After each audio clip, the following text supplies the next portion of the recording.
আসসালামু আলাইকুম রহমতুল্লাহি ওয়া প্রিয় এইচএসসি 25-এর সম্ভাবনার শিক্ষার্থীরা, সকলকে আজকে জৈব রসায়নের 10ম লেকচারে স্বাগতম।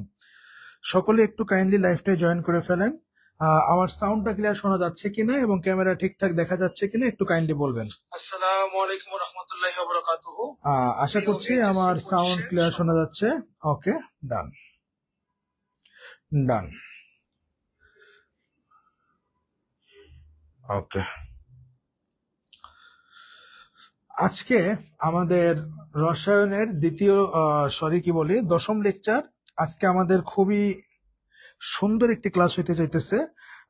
আজকে আমাদের একটা মেগা ক্লাস হওয়ার কথা, যদিও 9টায় শুরু করার কথা। আমি এক্সট্রিমলি সরি, একটু লেট হয়ে গেল। আমার ওয়াইফাইটা হঠাৎ করে কাজ করতেছিল না, বারবার নেট ডিস্টার্ব করতেছিল, যার কারণে আমি স্টার্ট দিতে পারতেছিলাম না। তো আশা করি আর সমস্যা হবে না, আলহামদুলিল্লাহ এখন ঠিক আছে। ওকে, ডান। তানভীর হোসেন সিফাত, ওয়ালাইকুম আসসালাম। আফরিন, ওয়ালাইকুম আসসালাম। স্ট্রো হার্ট, কেমন আছেন স্যার? আলহামদুলিল্লাহ ভালো আছি। Okay, everything fit and fine, good. Okay, কেমন আছেন? অনেকদিন পর লাইভে ক্লাসে আসলাম, আলহামদুলিল্লাহ। ইয়েস, অনেকদিন পরে। মাঝখানে একটা পূজার ছুটি গেল, তারপরে লাস্ট দিন বুধবারের ক্লাসটা আমরা শুক্রবারে নিতে চাইছিলাম, নিতে পারি নাই, সুতরাং আজকে নিতেছি একটা মেগা ক্লাস। এই সব মিলে অনেকদিন পরে দেখা হইলো। ইয়েস, মিলা, ওয়ালাইকুম আসসালাম। আজ আল্লাহর গ্রেসে নতুন স্টাডি টেবিলে কেমিস্ট্রি ফার্স্ট ক্লাস, গুড। খেলা হবে আজকে থেকে, নতুন করে আবার শুরু কর, একদম ফাটাফাটি একটা প্রিপারেশন নিতে হবে। রাকিব, আলহামদুলিল্লাহ ভালো আছি। সাদিয়া সুলতানা, ওয়ালাইকুম আসসালাম। ওকে, টোকো টোকো, কেমন আছিস?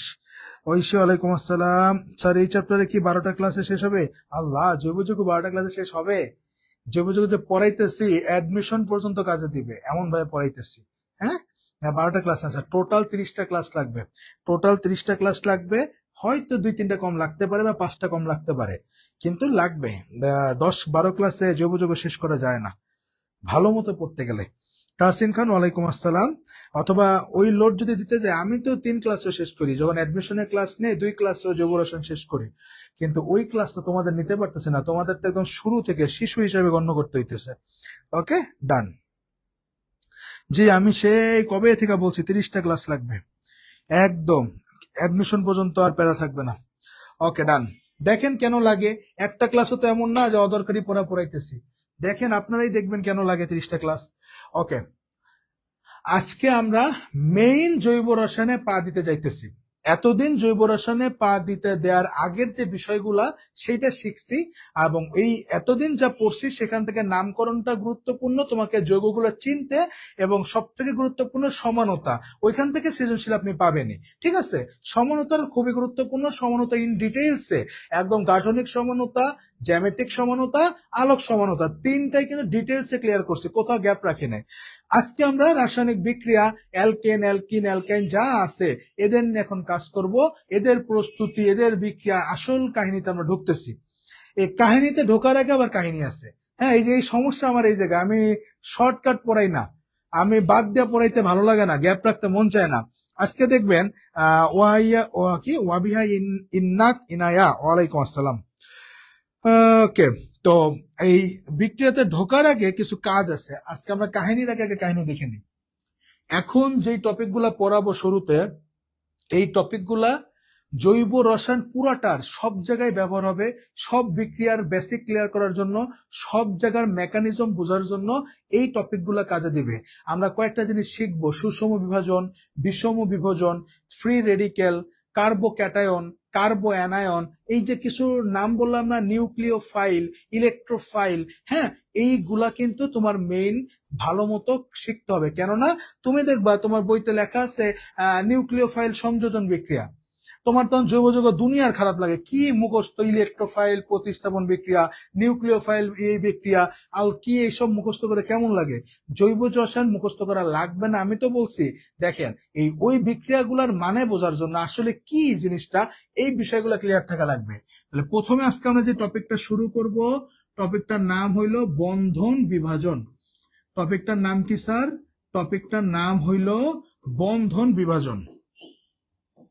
নাম শুনে মোটামুটি আঁচ করতে পারতেছেন। বন্ধন বিভাজন তার মানে বন্ধনরে বিভাজিত করবে, বন্ধনরে ভাগ করবে, এতটুকু মোটামুটি নাম শুনে আঁচ করা যাইতেছে। এই বন্ধন বিভাজন দুই রকম। এই বন্ধন বিভাজন কয় রকম স্যার? বন্ধন বিভাজন দুই রকম, একটা হইল সুষম বিভাজন, আরেকটা হইলো স্যার বিষম বিভাজন। তাহলে বন্ধন বিভাজন কয় রকম স্যার? বন্ধন বিভাজন হলো স্যার দুই রকম, একটা সুষম বিভাজন আর একটা স্যার বিষম বিভাজন। তো এইটা বোঝানোর আগে আরেকটা বিষয় আপনারা মৌলের পর্যায়বৃত্ত ধর্মে পড়ছেন, তড়িৎ ঋণাত্মকতা। মৌলের পর্যায়বৃত্ত ধর্মে পড়ছেন তড়িৎ ঋণাত্মকতা। তড়িৎ ঋণাত্মকতা কি ছিল স্যার? তড়িৎ ঋণাত্মকতা কি ছিল? ছিল সমযোজী বন্ধনে, সমযোজী বন্ধনে আবদ্ধ পরমাণু সমূহের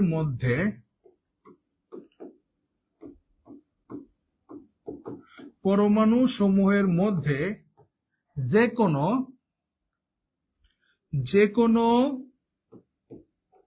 একটি পরমাণু কর্তৃক ইলেকট্রন নিজের দিকে টেনে নেওয়ার ক্ষমতাকে কিলো আচ্ছা কিচ্ছে কি সমস্যা? আচ্ছা, নিজের দিকে টেনে নেয়ার ক্ষমতা। তাহলে তড়িৎ ঋণাত্মকতা কি? আমরা জানি সমযোজী বন্ধন বা কোভ্যালেন্ট বন্ডটা কি, যে দুইটা পরমাণু দুইজনই সমান সমান ইলেকট্রন শেয়ার করে। এই হাতে একটা ইলেকট্রন দিলে এই হাতে একটা ইলেকট্রন দিবে। দুইটা পরমাণু সমান সমান ইলেকট্রন শেয়ারের মাধ্যমে যেই বন্ধন গঠন করে তাকেই বলা হয় সমযোজী বন্ধন। আর এই সমযোজী বন্ধনে আবদ্ধ যে পরমাণুগুলা আছে, এই সমযোজী বন্ধনে আবদ্ধ পরমাণুগুলার যে কোনো একটা পরমাণু কর্তৃক ইলেকট্রনকে নিজের দিকে টেনে নেওয়ার ক্ষমতাকেই তড়িৎ ঋণাত্মকতা বলে। একটু খেয়াল করেন, কিছু কমন পরমাণু আছে বা মৌল আছে যে তড়িৎ ঋণাত্মকতার মান আমাদের জানতে হবে। হাইড্রোজেনের তড়িৎ ঋণাত্মকতার মান কত? 2.1। কার্বনের তড়িৎ ঋণাত্মকতার মান কত? 2.5। তারপরে নাইট্রোজেনের কত? 3। অক্সিজেনের কত? 3.5। ক্লোরিনের কত? ক্লোরিনের হইল 2.8। এই কিছু জিনিস আছে, কিছু মান আছে, এগুলো আমাদের মুখস্থ রাখতে হবে। কেন? কারণ এগুলো আমাদের বিভিন্ন সময় কাজে দিবে। দোয়া করেন কারেন্ট যেন না যায় ইনশাল্লাহ। আজকে যদি কারেন্ট যায়ও, কারেন্ট গেলেও চললে তো আসবে। আজকে এমন পড়ামো, আজকে যদি কারেন্ট যায়ও, কারেন্ট আসলে আবার পড়ামো, সমস্যা নেই, আজকে কোনো কথা হবে না। আচ্ছা, এবার একটু দেখেন স্যার, আপনি টাইম নিয়ে পড়ান, প্রবলেম নাই। প্রি টেস্টে প্রবলেম হলে বা ফেল আসলে প্যারা নাই স্যার। আমি স্যার প্র্যাকটিক্যাল আলহামদুলিল্লাহ স্যার, আপনি সেরা। আচ্ছা আচ্ছা, থ্যাংক ইউ। তারপরে তো মন মতো পড়াইতে পারি না, মনটা চায় অনেক পড়াই, কিন্তু পারি নাই, যে সময় সংকট, তোদের পরীক্ষা থাকে। আসলে জানাইতে গেলে, যেমন ধর জৈব রসায়ন, অর্গানিক কেমিস্ট্রি টিচাররা তো সবাই পড়ায়, সবাই জানে ভালো, ঠিক আছে। তুই যদি আরো ভালো জানতে চাস, ধর একটা বই আছে, আমি দেখি মাঝে মাঝে দেখি, ভলস অ্যান্ড ভলস, হ্যাঁ। তারপরে আছে হলো মরিস অ্যান্ড ভয়েড এর বই। এই একটা শুধু অর্গানিক কেমিস্ট্রি বই, পুরো ইংলিশেই ছোট ছোট করে লেখা, তা 1500 পেজ। হ্যাঁ, তাহলে তুই বুঝ আসলে কত জানার আছে তোর কাছে। কলেজের বইয়ের জৈব রসায়ন কত বড়, হাই কত কিছু। হ্যাঁ, তো ওই মরিসন অ্যান্ড ভয়েড এর ওই বইটাই প্রায় কত 1500 পেজ। তারপরে ভলস অ্যান্ড ভলস এর বইটাও প্রায় 1500+ পেজ, শুধু জৈব রসায়ন। তো আমার মন চায় অনেক পড়ায়, মন চায় তোদেরকে আসলে ফিল করায় যে কেমিস্ট্রিটা কি, পড়ালেখা কত মজার। কিন্তু অ্যাকচুয়ালি যদি কারেন্ট না আসে সারা রাত, কারেন্ট সারা রাত না আসলে তো কারেন্টে পিটাবো না আমি যায়। তো ইনশাল্লাহ তারপরে যতটুকু সম্ভব চেষ্টা করি, আরো দিব। আর আরেকটা বিষয় তোদের সাথে আমি একটু কথা বলে নিই। বিষয়টা হইলো, অনেকে আমারে বলতেছি যে অনেকের তড়িৎ রসায়ন আছে, অনেকের পরিমাণগত রসায়ন আছে, তারপর অনেকের কর্মমুখী রসায়ন আছে। এখন প্লে লিস্ট তৈরি করতে তো বুঝো, ইউটিউবে পাবলিকলি দিব, আমি তো শর্টকাটে এমনি দিতে পারি না, মানে টাইম লাগে। তো এখন তোদের সাথে আমার একটা বিষয়ে কথা বলার হইলো যে এমন করা যাইতে পারে মাঝখানে সপ্তাহে একদিন যে কোনো একটা অধ্যায় নিয়ে ওয়ান শট বোঝানো যেতে পারে। আর এই অধ্যায়গুলো আমি তোরে পড়াই আসছি, বা তোদেরকে আমি যখন পড়াবো প্রাইভেট গ্রুপে পড়াইলে কি আমি তোদের মতো করে তোদের ভাষায় সুন্দর মতো শর্টকাটে রেডি করে দিতে পারি, কিন্তু ইউটিউবে দিতে গেলে আবার ওই অনেক টাইম লেগে যাবে। এখন তোরা কি বলিস যে এমন হইতে পারে তোদের কার কি অধ্যায়, 3টা অধ্যায় আমার কাছে আসছে, কর্মমুখী রসায়ন, পরিমাণগত রসায়ন, তড়িৎ রসায়ন।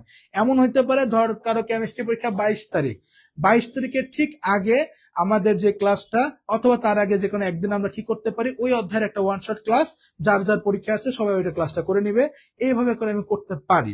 তোরা কি বলিস? তো আচ্ছা, সরছি ওরে আল্লাহ, সরছি। একটু বল তোরা এই বিষয়ে তোদের একটু মতামতটা আমাকে দিস, একটু ভাব, আমি গ্রুপে জিজ্ঞেস করবো এই বিষয়টা, জাস্ট বলে রাখলাম।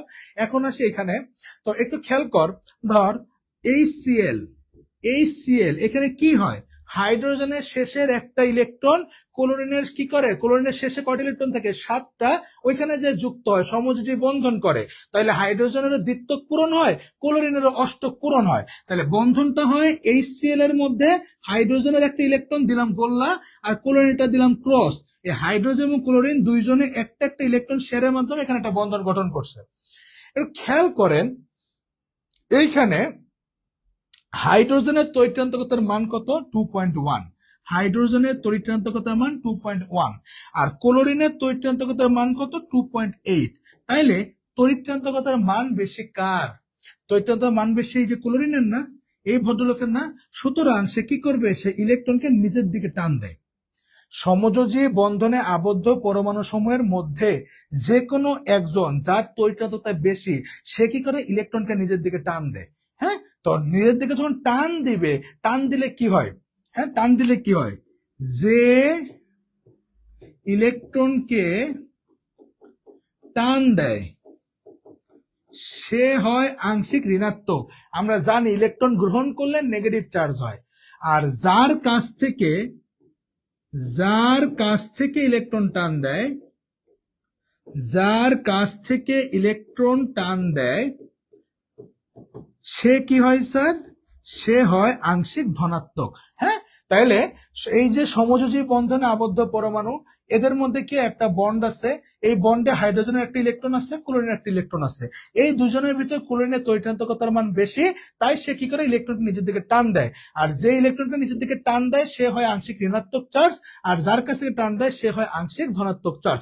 এতটুকু কথা মনে হয় আপনারা বুঝতে পারছেন, তড়িৎ রসায়ন থেকে যেন একটা সেন্সিটিভ প্রশ্ন উত্তর দিতে পারি সেভাবে একটু আপাতত আমি ওইটাই বলতেছি যে ওই ইউটিউবে এই প্লে লিস্ট এত, তো 3টা অধ্যায় তো আমি একসাথে করতে পারবো না, এরপর আবার তোদের জুনিয়র ব্যাচ আছে, SSC আছে, বায়োলজি আছে, কত কাহিনী।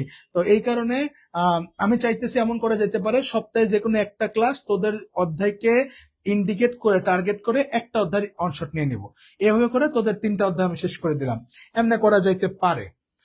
তো একটু ভাইবেন, আমি গ্রুপে এটা কথা বলবো। তো সবাই বলেন এতটুকু সবার ক্লিয়ার কিনা?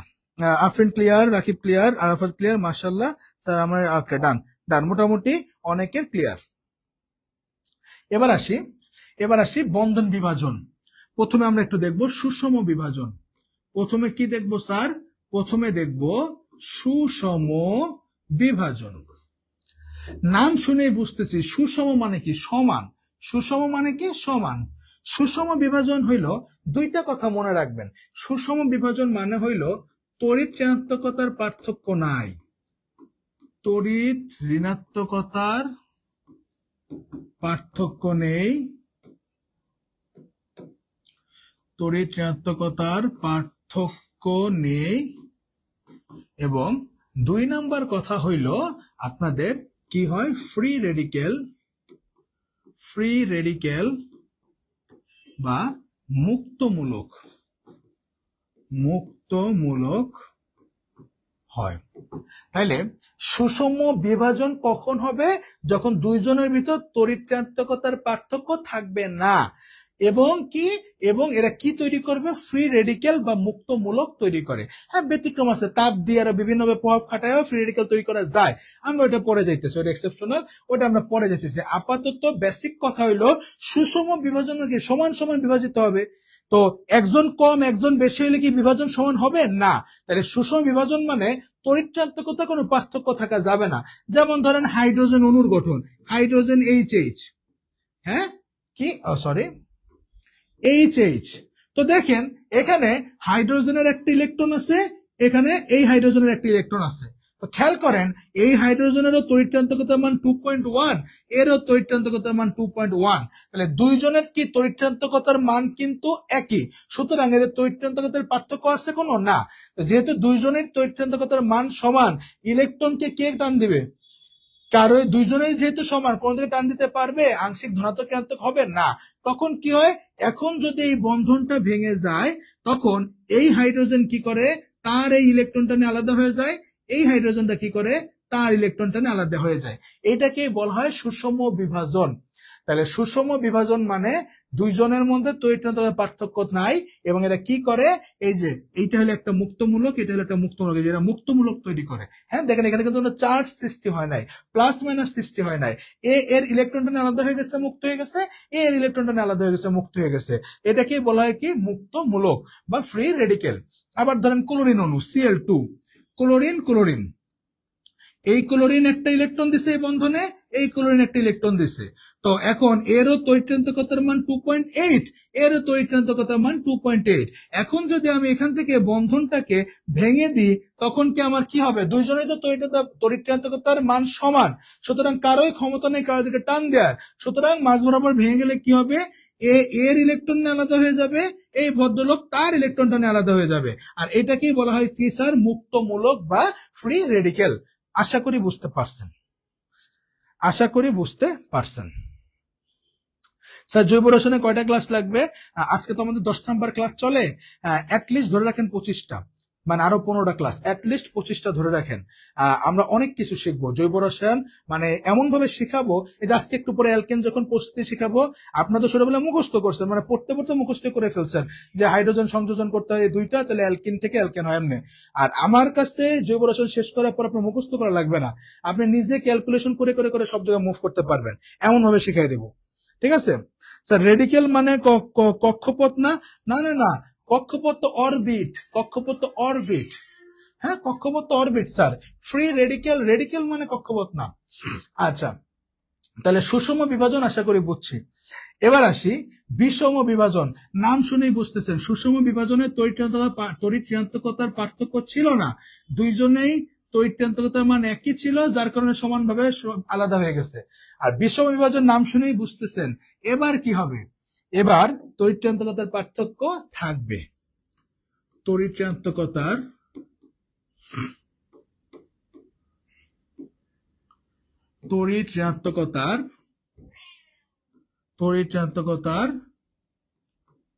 পার্থক্য থাকে।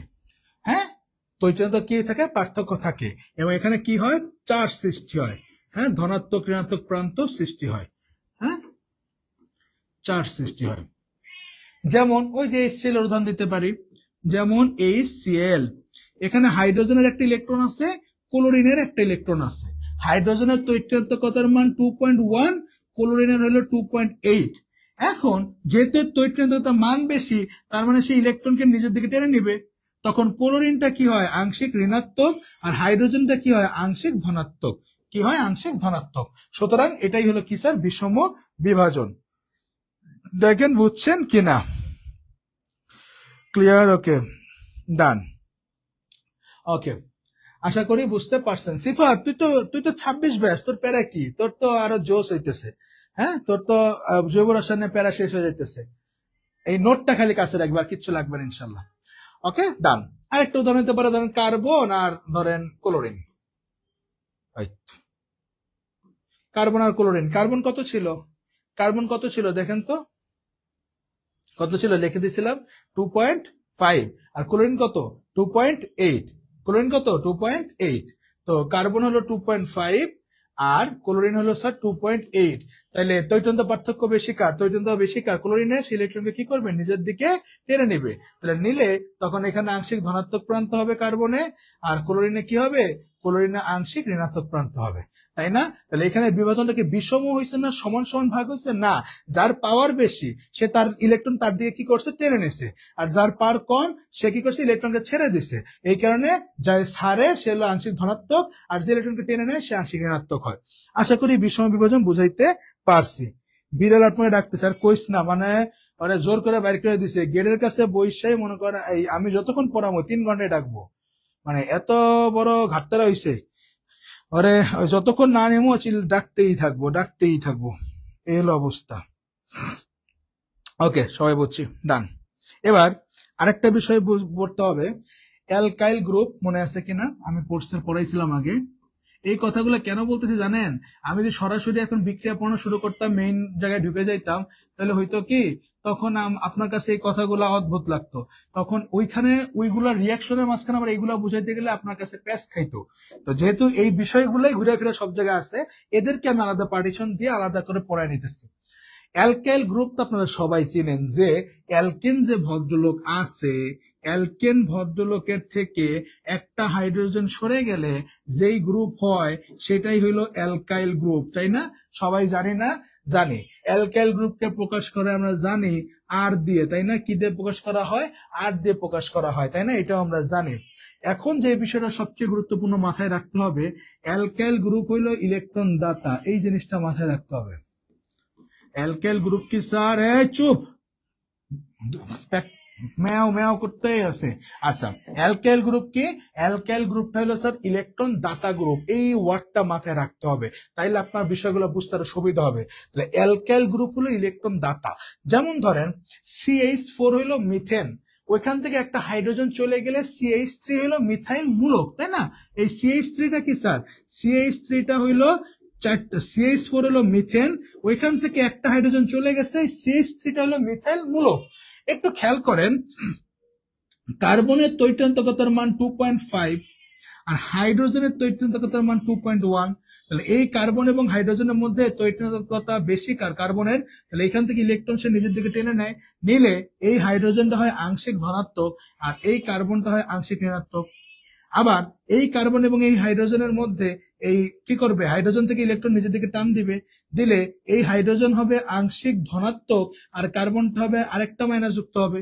আবার ঠিক সেম ভাবে এই হাইড্রোজেন থেকেও সে ইলেকট্রন টান দিবে, দিলে এই হাইড্রোজেন হবে আংশিক ধনাত্মক, এখানে আরেকটা আংশিক ঋণাত্মক যোগ হবে, তাই না? ইয়েস। একটু খেয়াল করেন, এই যে আমরা তো জানি অ্যালকাইল মূলকের সংকেত কি? CnH2n+1, এটা হলো অ্যালকাইল মূলকের সংকেত। যখন n এর মান 1 তখন কি হয়? তখন হয় CH3, যেটাকে কি বলা হয়? যেটাকে বলা হয় মিথাইল মূলক, n এর মান যদি 2 হয় তখন হয় C2H5, এটাকে বলা হয় কি স্যার? এটাকে বলা হয় ইথাইল মূলক। কি বলা হয়? ইথাইল মূলক। n এর মান যদি 3 হয় তাহলে C3H কত? 3 দুগুণা 6 আর 1 কত? 7, H7, এটাকে কি বলা হয়? প্রোপাইল মূলক। দেখেন অ্যালকাইল গ্রুপ গুলা ইলেকট্রন দাতা, দেখেন এর কাছে কিন্তু যে কার্বনে দেখেন অনেকগুলা কি আছে? ইলেকট্রন আছে, অনেকগুলা নেগেটিভ চার্জ আছে, সেই ইলেকট্রন কি করতে পারে? দান করতে পারে এই মূলকটা। এবার ধরেন C2H5, তার মানে কার্বন কয়টা? কার্বন 2টা। হ্যাঁ, এটা তো C2H6 ছিল, এখান থেকে একটা হাইড্রোজেন চলে গেছে, তাহলে C2H কত? 5, একটা হাইড্রোজেন চলে গেছে, তখন সেটা কি হয়ে গেছে? অ্যালকাইল মূলক হয়ে গেছে। একটু খেয়াল করেন, এই কার্বনের তৈরান্তকতার মান 2.5 আর হাইড্রোজেনের কত? 2.1, তাহলে হাইড্রোজেন থেকে ইলেকট্রন নিজের দিকে দিবে, এখান থেকে নিজের দিকে টান দিবে, এখান থেকে নিজের দিকে টান দিবে, দিলে কয়? এখানে এটা হাইড্রোজেন হবে হাইড্রোজেন প্লাস আংশিক ধনাত্মক, এটা আংশিক ঋণাত্মক, এটা হবে আংশিক ধনাত্মক, এটা হবে আংশিক ঋণাত্মক, এটা হবে আংশিক ধনাত্মক, এটা হবে আংশিক ঋণাত্মক। তাহলে এই কার্বনটা কয়টা ঋণাত্মক আছে? 3টা। আবার খেয়াল করেন এই কার্বনটায়, হ্যাঁ, মূলক যেই প্রান্ত এটা যাই তো যুক্ত হয়, তাহলে কাজ হবে তো এই লাস্ট কার্বনটা সবসময়, যেটার সাথে ফাঁকা হাত আছে। একটু খেয়াল করেন, এই হাইড্রোজেন এই কার্বনের মধ্যে আবার এই হাইড্রোজেন থেকে ইলেকট্রনে টান দিবে, দিলে এই হাইড্রোজেনটা হবে প্লাস আর এইটা হবে কি? এই কার্বনটা হবে মাইনাস। এই হাইড্রোজেনটা টান দিবে, এই হাইড্রোজেনটা হবে প্লাস, এই হাইড্রোজেনটা হবে মাইনাস। আর এই যে আগের কার্বনে যে 3টা রয়ে গেছে, এইটা কি কোণায় চলে আসবে না? এইটাও কি কোনায় কোনায় চলে আসবে না? তাহলে আগের তিনটার সাথে কি হয়েছে, এই লাস্টের আরো দুইটা যুক্ত হয়েছে। তাহলে একটু খেয়াল করেন, যখন CH3 ছিল মিথাইল মূলক তখন ছিল কয়টা? একটা, দুইটা, তিনটা। আর যখন ইথাইল মূলক হয়েছে টোটাল 1 2 3 4 5টা। কেন? কারণ এই লাস্ট কার্বনটাই তো অংশ নিবে, তাহলে সব আইসা তো জমা হবে এই কার্বনটায়। তাহলে খেয়াল করেন, এই আগের কার্বন থেকে আসছে তিনটা আর তার দুইটা হাইড্রোজেন থেকে আসছে দুইটা। টোটাল এখানে নেগেটিভ কয়টা আছে? 5টা। তাহলে 3টা নেগেটিভ থেকে 5টা নেগেটিভে ইলেকট্রন দেওয়ার ক্ষমতা আরো বেশি না? জি স্যার। তাইলে এন এর মান যত বেশি হবে, এন এর মান যত বেশি, ইলেকট্রন দান করার ক্ষমতা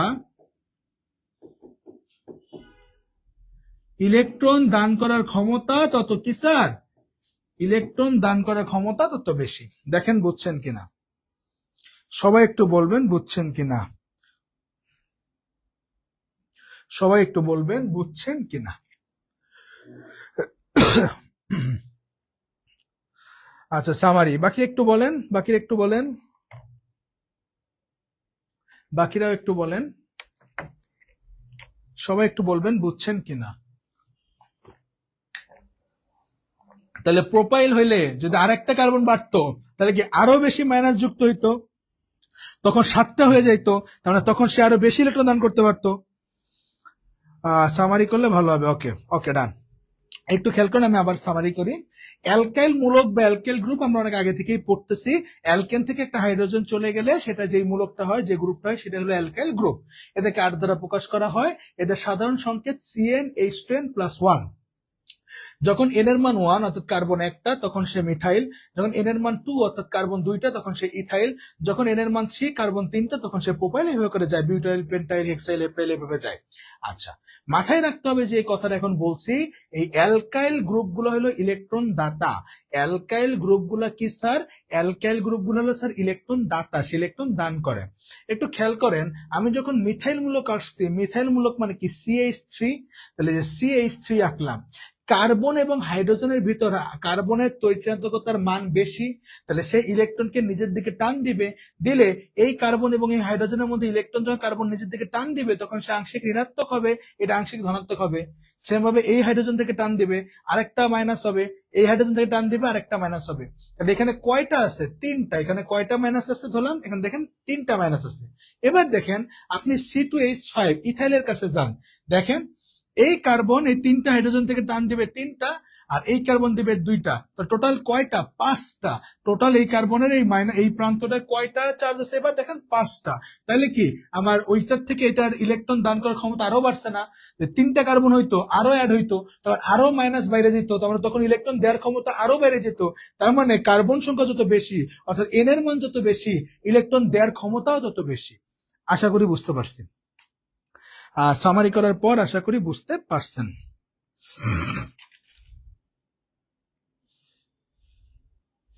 বুঝছি না? ডান ডান। এবার আসেন, ওকে বুঝতে পারছি। ওকে, এবার আসেন আরেকটা জিনিসের সাথে পরিচয় করাবো, কার্বোক্যাটায়ন।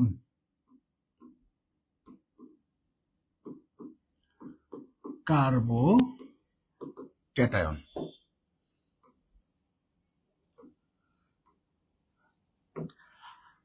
ক্যাটায়ন মানে কি? ক্যাটায়ন মানে পজিটিভ চার্জ, আর কার্বো মানে কি? কার্বনের পজিটিভ চার্জ। তাহলে কার্বোক্যাটায়ন মানে মোটামুটি আমি বুঝতেছি যে পজিটিভ চার্জ যুক্ত, হ্যাঁ, পজিটিভলি চার্জড কার্বন, তাই না? কার্বোক্যাটায়ন নাম শুনে বুঝতেছি কার্বনটা ক্যাটায়ন অর্থাৎ পজিটিভ চার্জ। তাহলে পজিটিভ চার্জ যে কার্বন, সেটাকেই বলা হয় কার্বোক্যাটায়ন। এই কার্বোক্যাটায়নকে প্রকাশ করে কেমনে? এই কার্বনের মাথার উপর পজিটিভ চিহ্ন, এটা হলো কি স্যার? কার্বোক্যাটায়নকে প্রকাশ করা হয়। হ্যাঁ, আচ্ছা, এবার আসেন কার্বোক্যাটায়ন আসলে জিনিসটা কেমনে হয়। ধরেন CH3Cl মিথাইল ক্লোরাইড, হ্যাঁ, CH3Cl মিথাইল ক্লোরাইড। একটু খেয়াল করেন এখানে কার্বনের তড়িৎচুম্বকতার মান কত? 2.5। আর ক্লোরিনের কত 2.8। তাহলে কার্বন এবং ক্লোরিনের ভিতর আপনার তড়িৎ-ঋণাত্মকতার মান বেশি কার, ক্লোরিনের না? জি স্যার। তাহলে এইখানে এই কার্বন ক্লোরিনের মধ্যে যে বন্ধন আছে এখানে দুইটা ইলেকট্রন আছে, একটা কার্বনের একটা ক্লোরিনের। তো যেহেতু ক্লোরিনের তড়িৎ-ঋণাত্মকতার মান বেশি, সুতরাং সে ইলেকট্রনকে নিচের দিকে টান দিবে। ইলেকট্রনকে যখন সে নিজের দিকে টান দিলে তখন আমার কার্বনটা কি হবে, আংশিক ধনাত্মক, তার পজিটিভ চার্জ হয়ে যাবে। আর ক্লোরিনটা তখন কি হবে স্যার, ক্লোরিনটা হয়ে যাবে আংশিক ঋণাত্মক, নেগেটিভ চার্জ হয়ে যাবে। দেখেন বুঝছেন কিনা? তো আমাদের দেখেন এই বন্ধনটা যখন ভেঙে যাবে, হ্যাঁ, CH3Cl এখানে কার্বন এবং ক্লোরিনের যখন ভেঙে যাবে গেলে কার্বনটা হবে কি আংশিক ধনাত্মক, আর ক্লোরিনটা তখন কি হয়ে যাবে স্যার, ঋণাত্মক। হ্যাঁ, তাইলে এখানে কার্বনটা কি পজিটিভ চার্জ যুক্ত কার্বন, এটাকেই বলা হয় কার্বোক্যাটায়ন। কার্বন যখন পজিটিভ চার্জ হয়ে যায় তখন সেটাকে বলা হয় কার্বোক্যাটায়ন। পজিটিভ চার্জ যুক্ত কার্বনকে বলা হয় কার্বোক্যাটায়ন। ঠিক আছে, ওকে। এবার এটা এখানেই শেষ না, আরো কিছু কাহিনী আছে। এটা এখানেই শেষ না, এখানে আরো কিছু কাহিনী আছে। তাহলে CH3, এই CH3 তার মানে কি,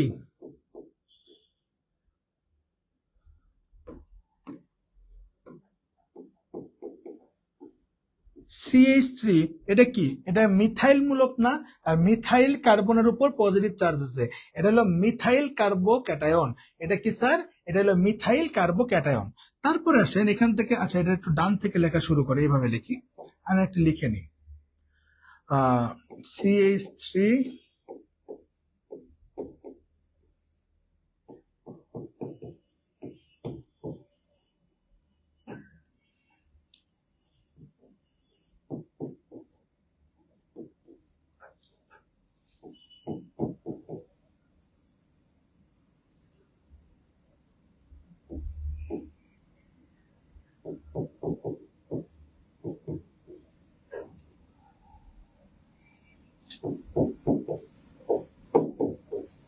আচ্ছা একটু দেখেন, এই যে এইটাই তো CH3 তাই না? জি, এবং কার্বনটা পজিটিভ চার্জ যুক্ত, তাহলে এটাকে বলা হয় মিথাইল কার্বোক্যাটায়ন। এটা কি বলা হয়, মিথাইল কার্বোক্যাটায়ন। এবার দেখেন এই মিথাইলের এখানে CH3 হাইড্রোজেন 3টা ছিল, একটা হাইড্রোজেন সরে গিয়ে দেখা গেল একটা অ্যালকাইল মূলক যুক্ত হয়েছে। কি যুক্ত হয়েছে, একটা অ্যালকাইল মূলক যুক্ত হয়েছে। তখন এর নাম হবে কি 1 ডিগ্রি কার্বোক্যাটায়ন। যখন একটা অ্যালকাইল মূলক যুক্ত হয়েছে তখন তার নাম কি 1 ডিগ্রি কার্বোক্যাটায়ন। যখন এখানে আরেকটা হাইড্রোজেন সরে যে এখানে আরেকটা কি যুক্ত হয়েছে, অ্যালকাইল মূলক যুক্ত হয়েছে, তখন তার নাম হবে 2 ডিগ্রি কার্বোক্যাটায়ন। যেহেতু কার্বন পজিটিভ চার্জ, প্রত্যেকের নামই কার্বোক্যাটায়ন।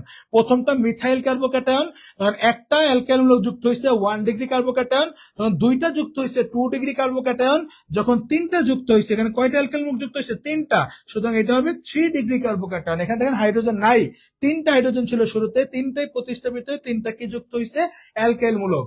আরেকটু ক্লিয়ার করি, রাখতে যাই, একটু দেখেন। প্রথমটা হলো CH3 ছিল তাই না, 3টা হাইড্রোজেন CH3, আর একটা হাত এখানে কি হয়েছে, এটা পজিটিভ চার্জ তাই না। এটার নাম কি, এটার নাম হলো মিথাইল কার্বোক্যাটায়ন।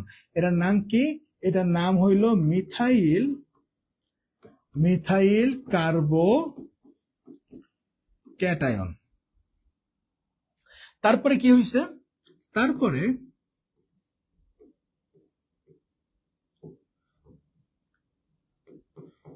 তিনটা হাইড্রোজেন ছিল, ধরো এই হাইড্রোজেনটা সরে যে এখানে একটা কি যুক্ত হয়েছে, অ্যালকাইল মূলক যুক্ত হয়েছে। যেহেতু একটা অ্যালকাইল মূলক যুক্ত হয়েছে তখন এর নাম হয়ে যাবে 1 ডিগ্রি কার্বোক্যাটায়ন। দেখা গেল পরের কার্বনটায় কি হয়েছে, আরেকটা হাইড্রোজেন প্রতিস্থাপিত হয়ে গেছে, এখানে অ্যালকাইল মূলক যুক্ত হয়েছে। তাহলে এখানে কয়টা অ্যালকাইল মূলক আছে, এবার 2টা। তাহলে এর নাম হবে 2 ডিগ্রি কার্বোক্যাটায়ন। কি হবে স্যার, 2 ডিগ্রি কার্বোক্যাটায়ন। যদি আরেকটা হাইড্রোজেন প্রতিস্থাপিত হয়ে যায় তখন তার নাম কি হবে, 3 ডিগ্রি কার্বোক্যাটায়ন। তখন তার নাম কি হবে স্যার, তখন তার নাম হবে 3 ডিগ্রি কার্বোক্যাটায়ন। ওকে, ডান। এতটুকু সবাই বুঝছি, এতটুকু সবাই বুঝছি, আশা করি এতটুকু সবাই বুঝছি। আচ্ছা, এবার একটু খেয়াল করেন, এখান থেকে আবার ক্রম শেখা লাগবে। ভর্তি পরীক্ষায়, বোর্ড পরীক্ষায়, এমসিকিউতে বহুবার আসছে। হ্যাঁ, নিচের কোনটি সঠিক বা নিচের সক্রিয়তার ক্রম কোনটি সঠিক। হ্যাঁ, এই কার্বো ক্যাটায়ন, কার্বো অ্যানায়ন, ফ্রি রেডিক্যাল, এই সক্রিয়তার ক্রম বারবার আসে। আপনারা যারা কলেজে পরীক্ষা দিবেন ফেস করবেন। হ্যাঁ, এই সক্রিয়তার ক্রমটা আর আমাদের আগের স্লাইডটা, এই যে আগের স্লাইডটা, তো আমাদের এখান থেকে দুইটা ক্রম শিখতে হবে। দেখেন কিভাবে শিখবেন। আগের স্লাইডটা দিছি, এই যে সাইড দিছি, সাইডও দিছি, আগের স্লাইডও দিছি। তোলেন, সমস্যা নেই, আস্তে আস্তে বুঝে বুঝে তোলেন, সমস্যা নেই, বুঝেন। হইলে বলবেন, হ্যাঁ হইলে বলবেন।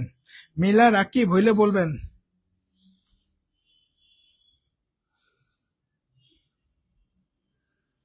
হইলে একটু বলবেন, ওকে।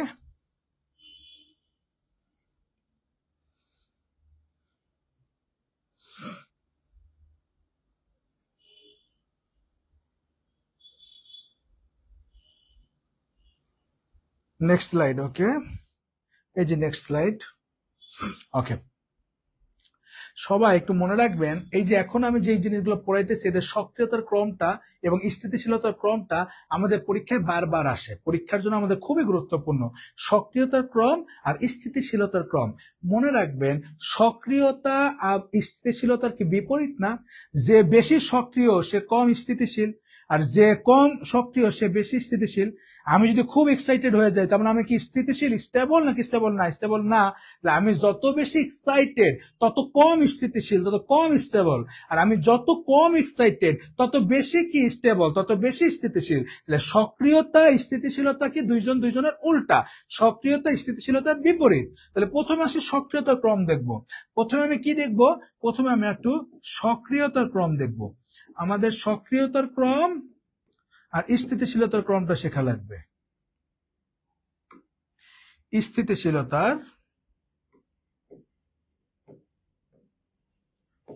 স্থিতিশীলতার ক্রম শেখা লাগবে। একটু খেয়াল করেন, কার্বো ক্যাটায়ন, কার্বনের উপর পজিটিভ চার্জ মানে কি? তার ইলেকট্রনটা নিয়ে গেছে, তার ইলেকট্রন ঘাটতি আছে। তাহলে কার্বো ক্যাটায়ন মানে প্রথম যে জিনিসটা আমার মাথায় আসে,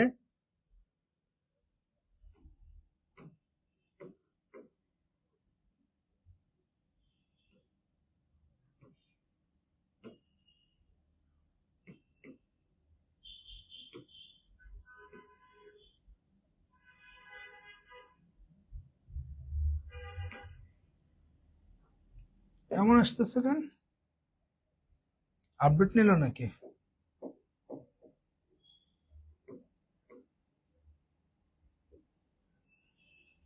আচ্ছা, যাই হোক, পরে দেখবো না। আচ্ছা, কার্বো ক্যাটায়ন মানে কি আছে স্যার? কার্বো ক্যাটায়ন মানে হইল,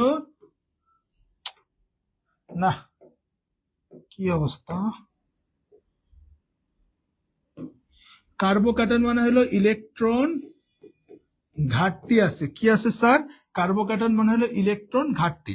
কার্বো ক্যাটায়ন মানে কি? ইলেকট্রন ঘাটতি, যেহেতু পজিটিভ চার্জ, ইলেকট্রন কম আছে। এবার আপনার কমন সেন্স কি বলে? এইখানে এইখানে প্রথমে যে মিথাইল কার্বো ক্যাটায়ন, এখানে কার্বনের ঘাটতি আছে, যেহেতু সি পজিটিভ, তাই না? জি, এটা যেহেতু কার্বো ক্যাটায়ন, তার মানে এখানে কি আছে? এখানে অবশ্যই ইলেকট্রনের কি আছে? ঘাটতি আছে। ধরলাম এখানে ইলেকট্রন ঘাটতি আছে 20। এখানে ইলেকট্রনের ঘাটতি কত ধরলাম স্যার? এখানে ইলেকট্রনের ঘাটতি ধরলাম স্যার 20। ইলেকট্রনের ঘাটতি কত ধরলাম স্যার? ইলেকট্রনের ঘাটতি ধরলাম আমরা 20। এবার দেখেন পরেরটায় 1 ডিগ্রি কার্বো ক্যাটায়নে এখানে একটা অ্যালকাইল মূলক যুক্ত হয়েছে। আমরা জানি অ্যালকাইল মূলক মানে কি? ইলেকট্রন দাতা। অ্যালকাইল মূলক মানে কি? ইলেকট্রন দাতা। তার মানে আগে যদি তার ঘাটতি 20 থাকে, যখন একটা অ্যালকাইল গ্রুপ যুক্ত হয়েছে, অ্যালকাইল গ্রুপ তো ইলেকট্রন দাতা, সে তো এখানে ইলেকট্রন প্রোভাইড করবে। করলে আগে যতটুকু ঘাটতি ছিল এখন তার চেয়ে কি কমবে না বাড়বে? অবশ্যই আগের থেকে একটু হইলেও ঘাটতি পূরণ হবে, তাহলে আগের থেকে একটু হইলেও সে স্টেবল হবে। তাহলে এই দুইজনের ভিতর এইটা বেশি সক্রিয়, আর এটার থেকে এটা একটু বেশি স্টেবল। জি, এবার আসেন 1 ডিগ্রি এবং 2 ডিগ্রি কার্বো ক্যাটায়নের মধ্যে এখানে একটা কি ছিল? ইলেকট্রন দাতা গ্রুপ ছিল, অ্যালকাইল গ্রুপ ছিল। এখন কয়টা? এখন এও দিতে পারবে, এখানে এও দিতে পারবে। তাহলে এখন ইলেকট্রন দাতা গ্রুপ কয়টা যুক্ত হচ্ছে? 2টা। তাইলে এখানে ধরলাম তার ঘাটতি 20, যখন একটা যুক্ত হয়েছে তার ঘাটতি ধরলাম হয়ে গেছে কত? 15। ধরলাম তার ঘাটতি কত হয়ে গেছে? 15। এবার এখানে তার ঘাটতি পূরণ করার জন্য আরো একটা অ্যালকাইল গ্রুপ যুক্ত হয়েছে, তার মানে এখন আরো বেশি ঘাটতি পূরণ হবে। তাহলে এখন তার ঘাটতি কত ধরলাম? 10, 5 করে ধরতেছে। তাহলে এখন এই দুইজনের মধ্যে স্টেবল কে বেশি? এ। তাহলে এই দুইজনের মধ্যে সক্রিয় কে বেশি? এ। ওকে, এবার আসেন আবার 2 ডিগ্রি এবং 3 ডিগ্রির মধ্যে। একটু খেয়াল করেন, 2 ডিগ্রিতে ইলেকট্রন দাতা গ্রুপ আছে 2টা, হ্যাঁ, আর 3 ডিগ্রিতে ইলেকট্রন দাতা গ্রুপ আছে কয়টা? আছে 3টা। তাহলে এবার 3 জনের ঘাটতি পূরণ করবে। তার মানে কি এর থেকে আরো বেশি স্টেবল হয়ে গেছে, তাহলে এ বেশি সক্রিয় 3 ডিগ্রি থেকে। তাইলে আমার সক্রিয়তার ক্রমে সবচেয়ে বেশি সক্রিয় কি হবে? সবচেয়ে বেশি সক্রিয় হবে মিথাইল কার্বোক্যাটায়ন। তারপর কে সক্রিয়? তারপর 1 ডিগ্রি কার্বোক্যাটায়ন, তারপর 2 degree carbocation, then finally 3 degree carbocation. আরেকবার বলি, কার্বোক্যাটায়ন, ক্যাটায়ন মানে পজিটিভ চার্জ, মানে ইলেকট্রন ঘাটতি আছে, হ্যাঁ। তাহলে মিথাইলের কার্বোক্যাটায়ন আছে, সুতরাং মিথাইল কার্বোক্যাটায়ন ইলেকট্রন ঘাটতি আছে। ওকে, ভালো কথা। এবার 1 ডিগ্রি কার্বোক্যাটায়নে হাইড্রোজেন চলে যে একটা অ্যালকাইল গ্রুপ যুক্ত হয়। আমরা জানি অ্যালকাইল গ্রুপ হলো ইলেকট্রন দাতা। তাহলে মিথাইলে যে ঘাটতিটা ছিল 1 ডিগ্রি কার্বোক্যাটায়নকে সেই ঘাটতি থাকবে না। কেন? কারণ তার যে ইলেকট্রনের ঘাটতি আছে সেটা পূরণ করার জন্য একটা অ্যালকাইল গ্রুপ যুক্ত হয়েছে। 2 ডিগ্রিতে ঘাটতি আরো কমবে, আরো স্টেবল হবে। কেন? কারণ এখানে 2টা ইলেকট্রন দাতা গ্রুপ আছে। 3 ডিগ্রিতে আরো ঘাটতি কমবে, কারণ এখানে 3টা ইলেকট্রন দাতা গ্রুপ যুক্ত হয়েছে। তাহলে সবচেয়ে সক্রিয় মিথাইল, দেন 1 ডিগ্রি, দেন 2 ডিগ্রি, দেন 3 ডিগ্রি কার্বোক্যাটায়ন। এবার এইটা যদি সক্রিয়তার ক্রম হয়, তাহলে স্থিতিশীলতার ক্রম কি হবে? উল্টা, যে বেশি সক্রিয় সে কম স্থিতিশীল। তাহলে স্থিতিশীলতার ক্রম হবে সবচেয়ে বেশি স্থিতিশীল কে? 3 ডিগ্রি, দেন কে 2 ডিগ্রি, দেন কে 1 ডিগ্রি, দেন মিথাইল কার্বোক্যাটায়ন। এই ক্রম পরীক্ষা বারবার আসে, আর পোলাপান মুখস্থ করে বারবার যায়, আওলায় যায়। আর মনে হয় না আওলাবেন, কেননা এই যে এখন যেভাবে বুঝাইলাম, এরপর আর এই সক্রিয়তা ক্রমে কোনো প্যাচ লাগবে না। আরো একটা ট্রিক শিখাই দিই, পজিটিভ চার্জ যত বেশি,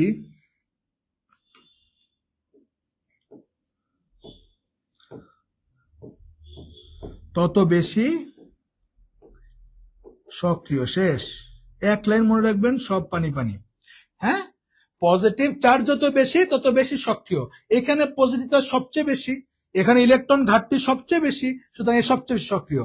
একটার থেকে এটা আরেকটু কম, এটার থেকে এটার কি পজিটিভ চার্জ আরেকটু কম, এটার থেকে এটা পজিটিভ চার্জ আরেকটু কম। তাইলে পজিটিভ চার্জ যত বেশি, এক কথা মাথায় রাখবো, কার্বোক্যাটায়ন, ক্যাটায়ন মানে পজিটিভ চার্জ, কার্বোক্যাটায়নের ক্ষেত্রে পজিটিভ চার্জ যত বেশি, তার ইলেকট্রন কি বলে, তার ইলেকট্রনের ঘাটতি তত কি কম, কারণ তার পজিটিভ চার্জ তত বেশি। তাহলে কার্বোক্যাটায়নের ক্ষেত্রে পজিটিভ চার্জ যত বেশি, তার সক্রিয়তা তত বেশি। শেষ কথা, ফাইনাল। এম হলো স্যার সংক্ষেপে লিখছি মিথাইল কার্বোক্যাটায়ন। এম হলো স্যার এই যে মিথাইল, এম হলো মিথাইল কার্বোক্যাটায়ন, হ্যাঁ, মিথাইল কার্বোক্যাটায়ন।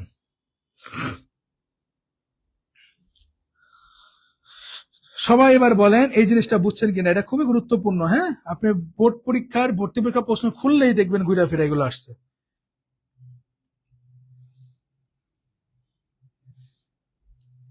বলেন বুঝিয়াছেন কিনা।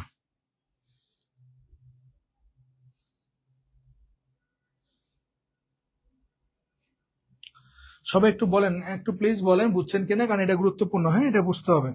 সবাই একটু বলবেন বুঝছেন কিনা। ওকে, ইনায়া বুঝিয়াছি, আফরিন ক্লিয়ার স্যার, সৌরভ জি স্যার, ডান, বুঝতে পারছি, গুড, তাসিন খান ক্লিয়ার, আরাফাত ক্লিয়ার, ওকে, ভেরি গুড, ভেরি গুড। এবার আসেন কার্বো অ্যানায়ন। না, বোর্ডটা কি হইলো, চাইনিজ ব্রাশ আসলো কোন থেকে আমি বুঝতেছি না। অটো আপডেট এলো পড়ানোর সময়।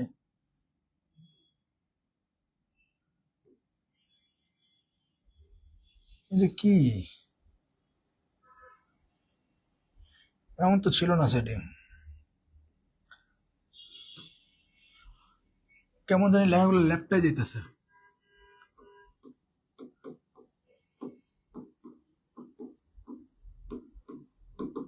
আগেরটা ছিল কার্বো ক্যাটায়ন, এবার কি স্যার, এবার কার্বো অ্যানায়ন।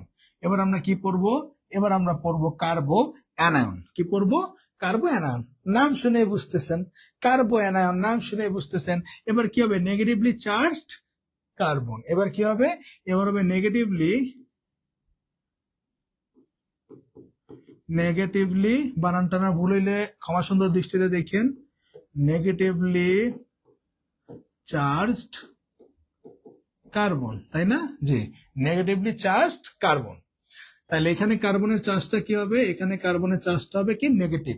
হ্যাঁ, কিভাবে কিভাবে এখানে কার্বনের চার্জ নেগেটিভ কি হবে, ধরেন মিথেন CH4, এই ভদ্রলোকের নাম কি, মিথেন। তার মানে কার্বনের 4টা হাইড্রোজেন আছে, তাই না? কার্বনের কয়টা হাইড্রোজেন আছে, 4 হাতে 4টা হাইড্রোজেন আছে। একটু খেয়াল করেন, এই কার্বন এবং হাইড্রোজেনের মধ্যে কার্বনের একটা ইলেকট্রন, হাইড্রোজেনের একটা ইলেকট্রন। কার্বনের তৈরিতান্ত্রিকতার মান 2.5, হাইড্রোজেনের তৈরিতান্ত্রিকতার মান 2.1। দুইজনের মধ্যে তৈরিতান্ত্রিকতার মান বেশি এখনকার কার্বনের। ইলেকট্রনকে নিজের দিকে কে টান দিবে, কার্বন। ইলেকট্রনকে নিজের দিকে টান দিয়ে কার্বন কি হবে, কার্বন এবার কি হবে, কার্বন হবে এবার আংশিক ঋণাত্মক, আর হাইড্রোজেন কি হয়ে যাবে, ধনাত্মক।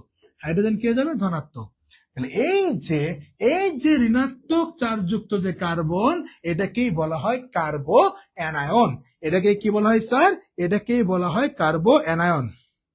কার নজর লেগে গেল, যত সক্রিয়তা কম তত স্থিতিশীল হবে। ইয়েস, স্যার স্থিতিশীলটা আরেকবার, সক্রিয়তা স্থিতিশীলতা স্যার উল্টা। হ্যাঁ, দেখেন আপনি যত বেশি সক্রিয় লাফালাফি করতেছেন তত কম স্থিতিশীল, স্টেবল তত কম। আর আপনি যত কম লাফালাফি করতেছেন স্থিতিশীলতা তত বেশি। সক্রিয়তা স্থিতিশীলতার উল্টা। আপনি যখন দৌড়াদৌড়ি লাফালাফি করতেছেন তখন আপনি সক্রিয়, এখন অ্যাক্টিভ, তখন কিন্তু আপনি স্থিতিশীল না। তাহলে সক্রিয়তা বেশি হইলে স্থিতিশীলতা কম, আর সক্রিয়তা কম হইলে স্থিতিশীলতা বেশি। তাহলে সক্রিয়তা ক্রম যেটা, তার উল্টা হয়ে যাবে স্থিতিশীলতা ক্রম। সিম্পল কথা, ঠিক আছে? ওকে, তো কার্বো অ্যানায়ন আশা করি বুঝতে পারছি। এবার আসেন, এই কার্বো অ্যানায়নের ক্ষেত্রে আমাকে ওই ক্রমটা শিখতে হবে। কার্বো অ্যানায়নের ক্ষেত্রে আমাকে ক্রমটা শিখতে হবে।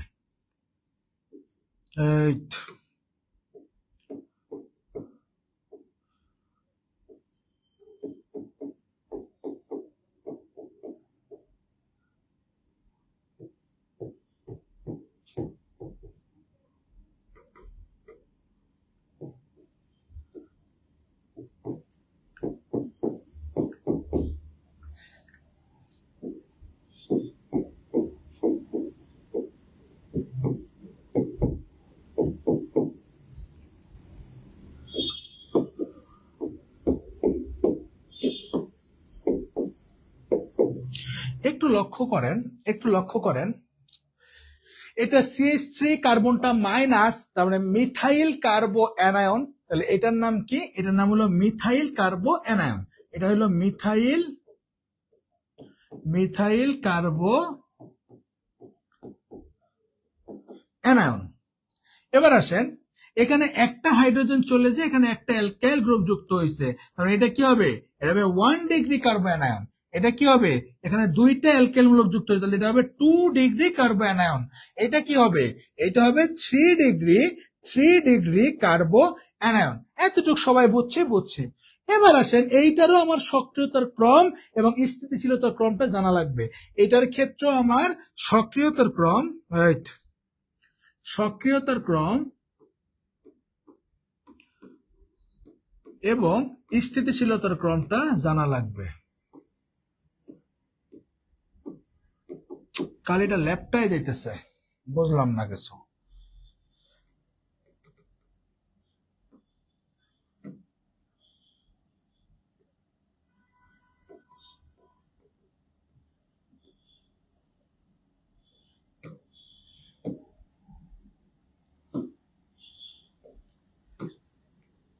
এবার একটু দেখি তো,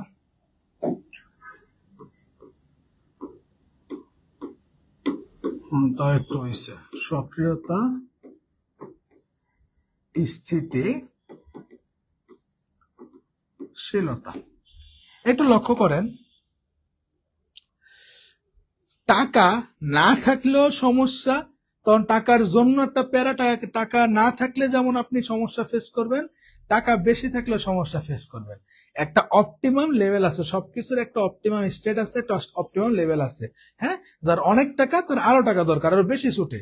হিসাব হওয়ার কথা ছিল কি, যার টাকা নাই সে অনেক কষ্ট করে কেন, তার টাকা দরকার। তা যার টাকা আছে তার তো কষ্ট করার দরকার নাই, হিসাব তোমার এটাই বলে। হ্যাঁ, ওর টাকা নাই দেখেও কষ্ট করতেছে, তাহলে যার টাকা আছে সেও কষ্ট করে, যার টাকা নাই সেও কষ্ট করে, তাহলে স্থিতিশীল কি? আপনি দেখেন এই পৃথিবীতে যার অনেক টাকা সেও দৌড়াইতেছে আরো বেশি, যার কম টাকা সেও দৌড়াইতেছে। তাহলে সমস্যাটা কোথায়? টাকা না থাকলেও সমস্যা, টাকা বেশি থাকলেও সমস্যা, দুই জায়গায় দৌড়ানো লাগে। তো অ্যাকচুয়ালি টাকা কম থাকলে যেমন আমি স্টেবল না আনস্টেবল, একটু আগে কার্বোক্যাটায়নে যেমন পজিটিভ চার্জ ইলেকট্রন কম ছিল, ঘাটতি ছিল, তেমন আনস্টেবল। এবার চার্জ কিন্তু বেশি থাকলে, টাকা বেশি থাকলেও কিন্তু সে আনস্টেবল। হ্যাঁ, তার মানে তখন তার আবার পজিটিভ দরকার, তার কি হওয়া দরকার, তার পজিটিভ হওয়া দরকার, তার নেগেটিভ বেশি হয়ে গেছে। তাইলে একটু খেয়াল করেন, CH3 এখানে ইলেকট্রন বাড়তি আছে, এখানে ইলেকট্রন কি আছে, বেশি আছে, বাড়তি আছে। মিথাইল কার্বোক্যাটায়নে যতটুকু ইলেকট্রন বাড়তি আছে, 1 ডিগ্রি কার্বোঅ্যানায়নে এখানে কি হয়েছে, এখানে একটা অ্যালকাইল গ্রুপ যুক্ত হয়েছে। অ্যালকাইল গ্রুপ মানে কি, ইলেকট্রন দাতা। তাইলে এখানে এমনি তার ইলেকট্রন বেশি, এবার আরেকজন ইলেকট্রন দাতা গ্রুপ যুক্ত হয়েছে, তার ইলেকট্রন আরো বেড়ে গেছে। তার মানে এইটার থেকে নেগেটিভ চার্জ আরো বেড়ে গেছে। এবার এখানে আরো একটা ইলেকট্রন দাতা গ্রুপ যুক্ত হয়েছে, তাহলে এর নেগেটিভ চার্জ আরো বাড়ছে। এখানে আরো একটা যুক্ত হয়েছে, তাহলে এখানে সবচেয়ে বেশি নেগেটিভ চার্জ চারজনের মধ্যে, তাহলে সবচেয়ে বেশি নেগেটিভ চার্জ কার কাছে, এর কাছে, তাহলে এর সবচেয়ে বেশি সক্রিয়। তারপর এ দেন এ। তাহলে এটার ক্ষেত্রে ট্রিক্সটা কি লিখবো, এটার ক্ষেত্রে আমরা ট্রিক্সটা লিখবো,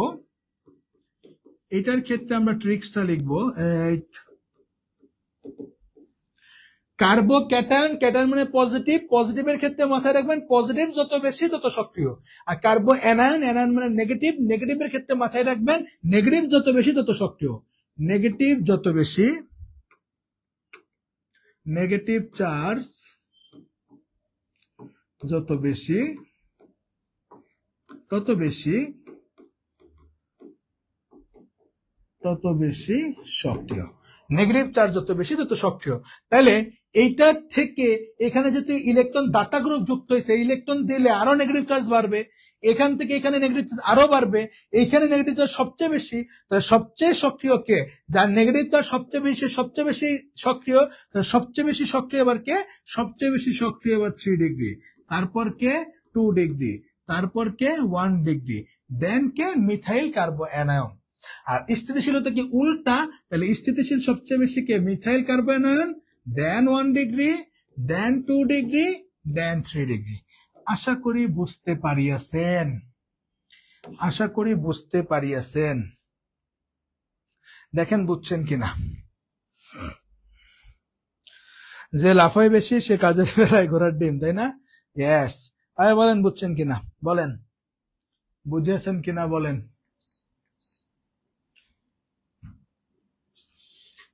যত সক্রিয়তা কম তত স্থিতিশীল। Smila summary please. Okay, Rakib Ahmed clear. বাকিরা একটু বলেন, বাকিরা একটু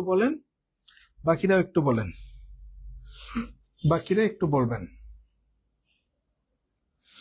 সবাই একটু বলবেন যে বুঝছেন কিনা।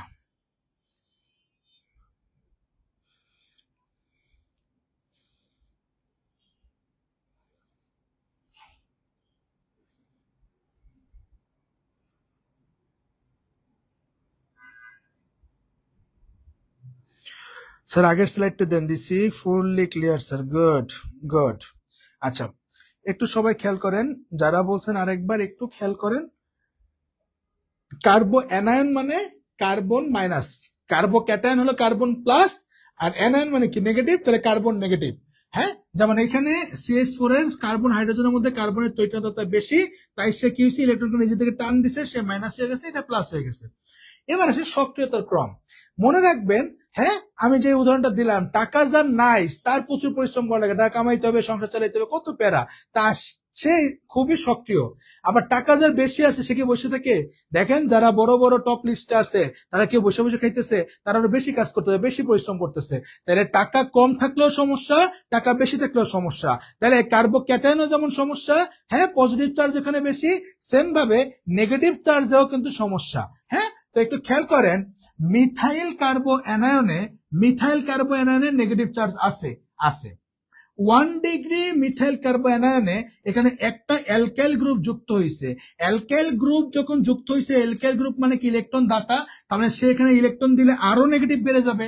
তাহলে এইটার থেকে কিন্তু নেগেটিভটা আরো বেড়ে গেছে, মানে এইটার থেকে আরো সক্রিয় হয়ে গেছে। এবার দেখেন 2 ডিগ্রিতে আরো একটা অ্যালকাইল মূলক যুক্ত হয়েছে, তাহলে আরো একজন ইলেকট্রন এখানে দিলে এর নেগেটিভ আরো বেড়ে যাবে। যত নেগেটিভ বাড়বে সে তত বেশি অস্থিতিশীল হবে, সক্রিয় হয়ে যাবে, তাহলে তখন এ আরো সক্রিয় হবে। দেন ফাইনালি 3 ডিগ্রি কার্বন আয়নে 3টা অ্যালকাইল গ্রুপ, তার মানে 3 জন এখানে ইলেকট্রন যখন দিবে তখন এখানে কি হবে, নেগেটিভ চার্জ আরো বেড়ে যাবে। তাহলে সবচেয়ে বেশি সক্রিয় কি হবে, 3 ডিগ্রি, দেন 2 ডিগ্রি, দেন 1 ডিগ্রি, ফাইনালি মিথাইল কার্বো আয়ন। ওকে ডান, ওকে ডান ডান। এবার আসেন ফ্রি রেডিক্যাল।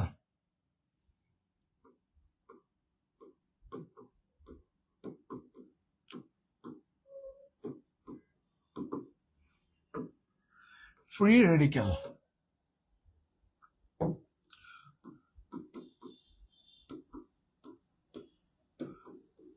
আমাদের পূর্ব নাম না, আমাদের প্রতিষ্ঠানের পূর্ব নাম নাকি? আচ্ছা, আমরা শুরুতে ফ্রি রেডিক্যাল বাই সাকিব দিছিলাম না? আচ্ছা, ফ্রি রেডিক্যাল অনেক ব্রড জিনিস, হ্যাঁ, এখানে তো শিখতেছেন এইটু acid free radical, based free radical, অনেক কিছু আছে। ফ্রি রেডিক্যাল এত ছোট একটা জিনিস না, অনেক বড় একটা জিনিস, অনেক কাহিনী আছে। আপাতত আমাদের এখানে যা লাগবে আমরা সেটা শিখবো। আপাতত স্যার ক্লাসের মাঝে মেসেঞ্জার ডিস্টার্ব করতেছে। কে মেসেজ দেয়?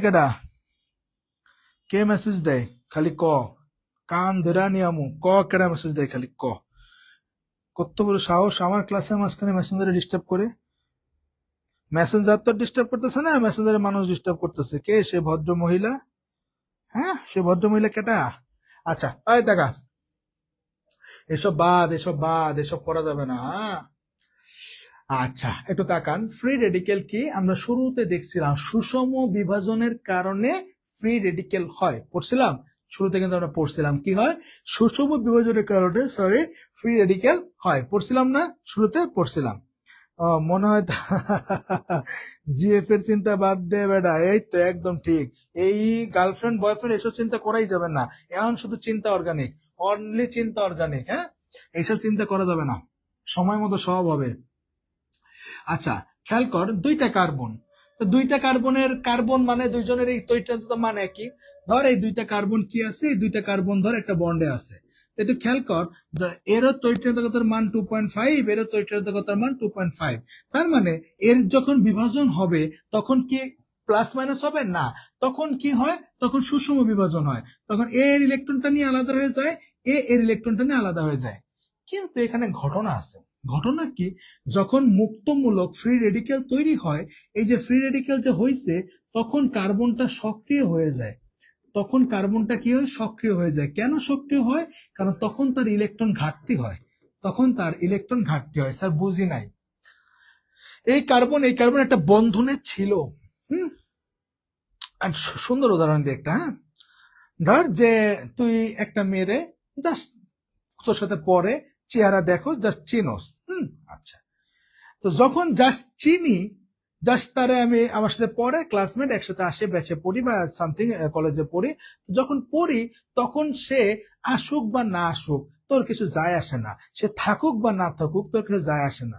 কিন্তু আপনি যখন শরীরের মধ্যে রং লাগে, আর রং লাগার পর যখন আপনি তার গার্লফ্রেন্ড বানান, হ্যাঁ, যখন বন্ধন তৈরি হয়, যখন একটা রিলেশন হয়, যখন রিলেশনটা ভেঙে যায়, তখন কি হয়, রিলেশন থাকা অবস্থায় তো আমি যদি জানি আপনাদের একদিন যদি বেঁচে না আসে, আপনার এই পাশ দিয়ে ঘুম আরাম হয়ে যায়, হ্যাঁ, হয় না? তো কি বলবো, তো আচ্ছা ঠিক আছে, এগুলো হরমোনের সমস্যা, হরমোন ইমব্যালেন্স হওয়া যাবে না, নিজেরা স্ট্রিক্ট রাখতে হবে, এসবে যাওয়া যাবে না।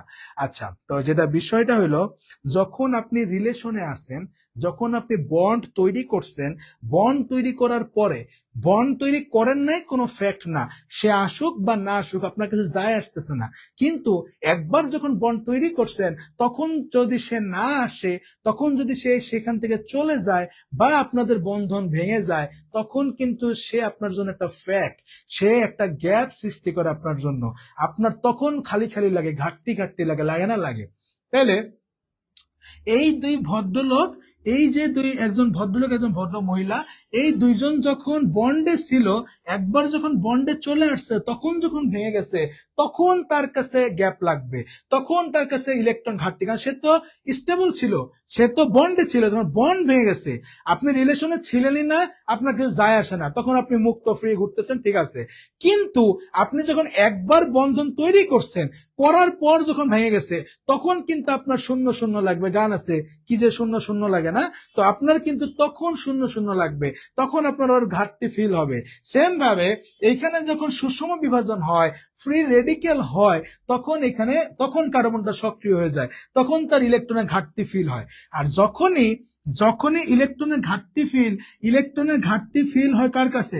কার্বোক্যাটায়নেরও। তার মানে ফ্রি রেডিক্যাল এবং কার্বোক্যাটায়ন একই জিনিস। তার একই জিনিস মানে মেকানিজম না, মানে তাদের চরিত্র সেম। তার মানে তখন কিন্তু এই ফ্রি রেডিক্যাল কার ভূমিকায় চলে আসে, কার চরিত্রে চলে আসে? কার্বোক্যাটায়নের চরিত্রে চলে আসে। কেন? কারণ এইখানেও তার ইলেকট্রন ঘাটতি, কার্বোক্যাটায়নে ইলেকট্রন ঘাটতি হয়, ফ্রি রেডিক্যালে ইলেকট্রন ঘাটতি হয়। এতটুকু কথা সবাই বুঝছে কিনা? এতটুকু কথা সবাই বুঝছে কিনা? ওকে, জানি না স্যার, এক বেডি। আরে সবার মনে ধুম তারা না তেমনি ধুমধুম বাসতেছে। আরে সমস্যা নাই স্যার, নিষ্ক্রিয়। আচ্ছা, ওকে, সবাই বুঝছি তো স্যার। আচ্ছা, আর এক্সাম্পল না দিলে আমি যদি বইয়ের ভাষায় বলি না, এগুলো আমি বইয়ের ভাষায় পড়ি না। হ্যাঁ, আমি যখন পড়ি কিছু, আমি তোদের কিছু কথা বলি, এটা এক একজনের এক এক রকম হইতে ভ্যারি করে, এক একজনের পড়ার স্টাইল একরকম। আমি আমার স্টাইলটা বলি, আমি যখন কিছু পড়ি আমি মাস্ট লিখবো। হ্যাঁ, আমি একটা লাইনও পড়লে ওই জিনিসটা আমি লিখি।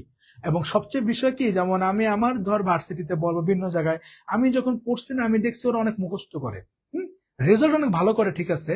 হ্যাঁ, কিন্তু ওরা প্রচুর পড়ে। ধর আমার হয় কি, আমি বলছি আমি আমার ভার্সিটি পরীক্ষা ধর শুক্রবার থাকলে আমি বৃহস্পতিবার, ভার্সিটি পরীক্ষা ধর সোমবার থাকে আমি রবিবারটা পড়ি, আমি একদিন পড়ি অথবা 2 দিন পড়ি, এরকম।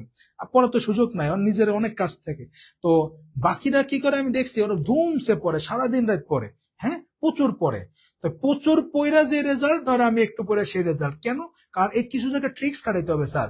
আমি কি করি, ধর একটা টপিক, হ্যাঁ, ধর হোমিওস্টেসিস, তোরা এখন পড়স নাই, তোরা আমি এটা পড়াবো বায়োলজি পড়ানোর সময়, বা ভবিষ্যতে তোরা পড়বি যদি বায়োলজি, কেমিস্ট্রি, বায়োকেমিস্ট্রি, ফার্মেসি, তারপরে মলিকুলার বায়োলজি, তারপরে মাইক্রোবায়োলজি, এইসব যখন পড়বেন, এইসব related chemistry biology related subject বা পাবলিক হেলথ, তখন আপনারা এগুলো পড়বেন। তো হোমিওস্টেসিস যখন পড়তে গেছি, আমি দেখছি ম্যাক্সিমাম পোলাপান কি করে, থাড়া মুখস্থ শীত মিট পয়রা উল্টায় ফেলাইছে। হ্যাঁ, ভার্সিটি সব ইংলিশে পড়া, ধুম পয়রা মুখস্থ কইরা, কি এগুলা কেমন অবস্থা? আমি বিশ্বাস করে আমি পড়ি কেমনে, ওই টপিকটা নিয়ে আমি আগে একটু দেখি, পুরাটা আমি একবার দেখবো। হ্যাঁ, দেন আমি একটু বিভিন্ন জায়গা, বিভিন্ন সোর্স থেকে ওইটা নিয়ে আইডিয়া নিব। পুরো আমি নিজের মতো একটা গল্প বানাই। আমার খাতা যদি তোদের কখনো দেখাই, আমি কোনো এক সময় দেখাবো, আমি যে পড়ি না, আমার যে নোট খাতা যদি দেখাই, তো নোট খাতায় আমি আমার প্রত্যেক পেজে যে আমি পড়ি না, আমার ওই প্রত্যেক পেজে আমার নিজস্ব দেখবি কিছু ট্রিক্স কোনায় কানায় লেখা, কিছু গল্প, কিছু ওয়ার্ড লেখা। মানে এইভাবে করে নিজের পড়াটারে নিজের মতো গোছাবি। শুধু মুখস্থ করলে তুই জীবনে এটা মনে রাখতে পারবি না। ইনস্ট্যান্ট মনে থাকবে, ইনস্ট্যান্ট পরীক্ষায় পড়ে যাবি, খাবি, পরীক্ষা যা বমি করে দিয়ে আবি, শেষ। কিন্তু আজীবন মনে রাখতে পারবি না। এজন্য পড়াগুলোরে স্যার ফিল করবেন, বুঝে পড়বেন। আমার খাতা আমি একদিন দেখাবো, আমার এই খাতায় দেখবেন চায়ের চিপা মিপা সব জায়গায়। হ্যাঁ, ধর 10টা পয়েন্ট আছে, 10টা পয়েন্ট আর মুখস্থ যতই করি কেমনে মনে থাকবে, ভুলে যেতেই পারি। ওই 10টার কিছু কিছু ওয়ার্ড নিয়ে আমি একটা গল্প বানাবো, একটা সেন্টেন্স বানাবো, এরকম করে বিভিন্ন ভাবে ট্রিক্স করে আমি পড়াগুলোরে নিজের মতো গল্প বানাই। এটা কাজে দেয় স্যার, হ্যাঁ, এটা খুব কাজে দেয়। ওই আমি সরছি, এমন করস কে? আচ্ছা,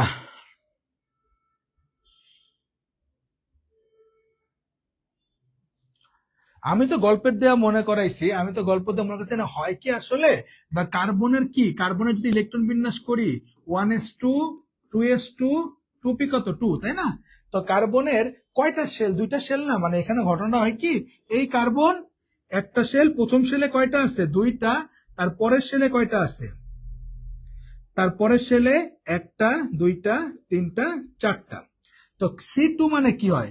আরেকটা কার্বনেরও সেম, আরেকটা কার্বনেরও সেম।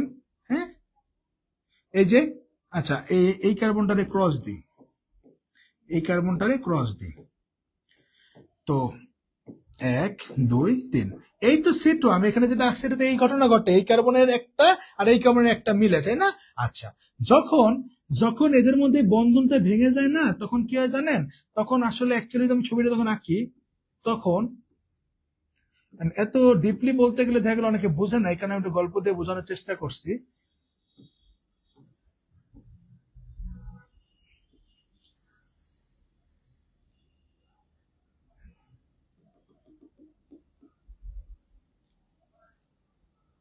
আচ্ছা,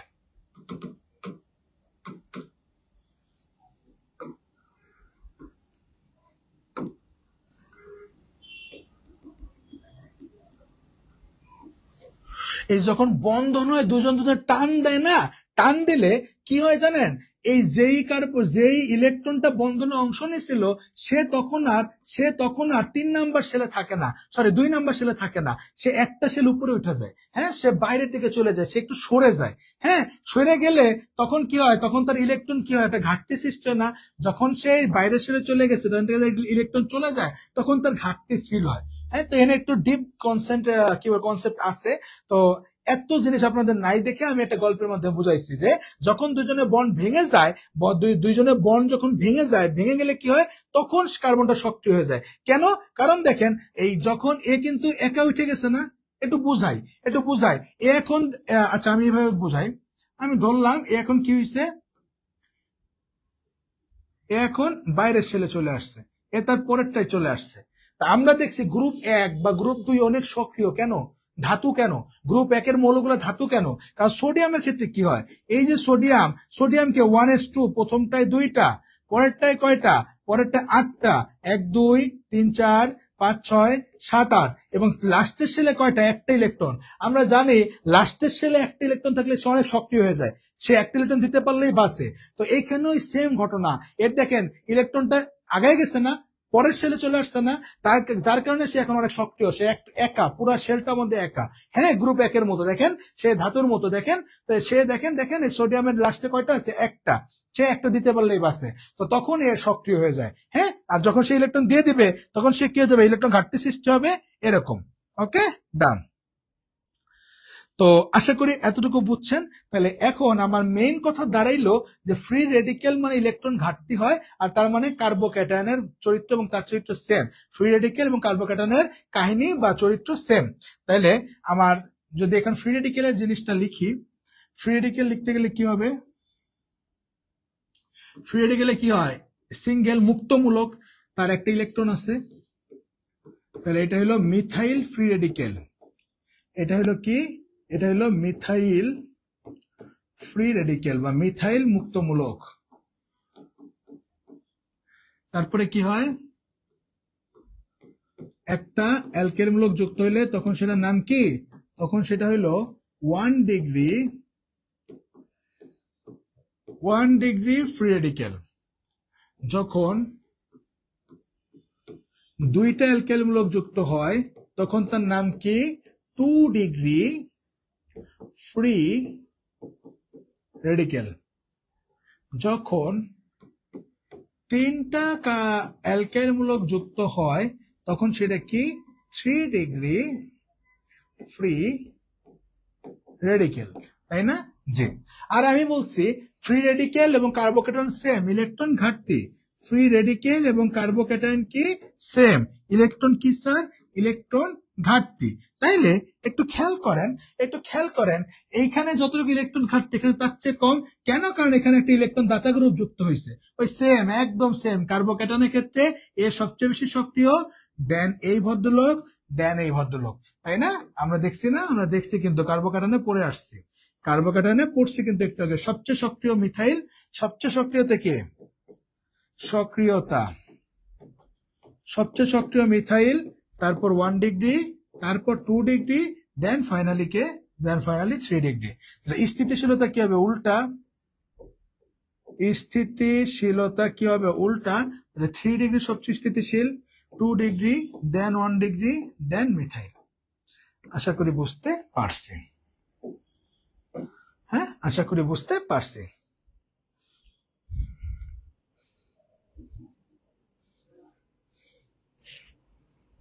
লিভিং আর নন লিভিং ওই যে ভাইরাসের মতো, virus is an entity which is living in vitro and non living in ভিভেক্স, তাই না? জীবদের অভ্যন্তরে ভাইরাস কি লিভিং, জীবদের বাইরে গেলে কি নন লিভিং, তাই না? তো লিভিং নন লিভিং নিয়ে এত চিন্তা করা লাগবে না, আপাতত বোঝার জন্য গল্পটা বলছি। সবাই বুঝছে না? বলেন সবাই বুঝছে কিনা, বলেন সবাই বুঝছে কিনা।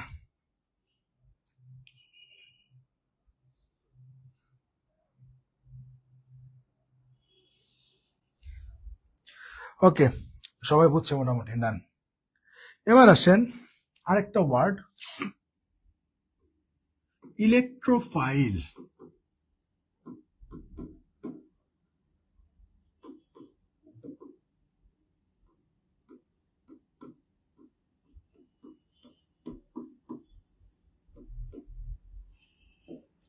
ইলেকট্রোফাইল,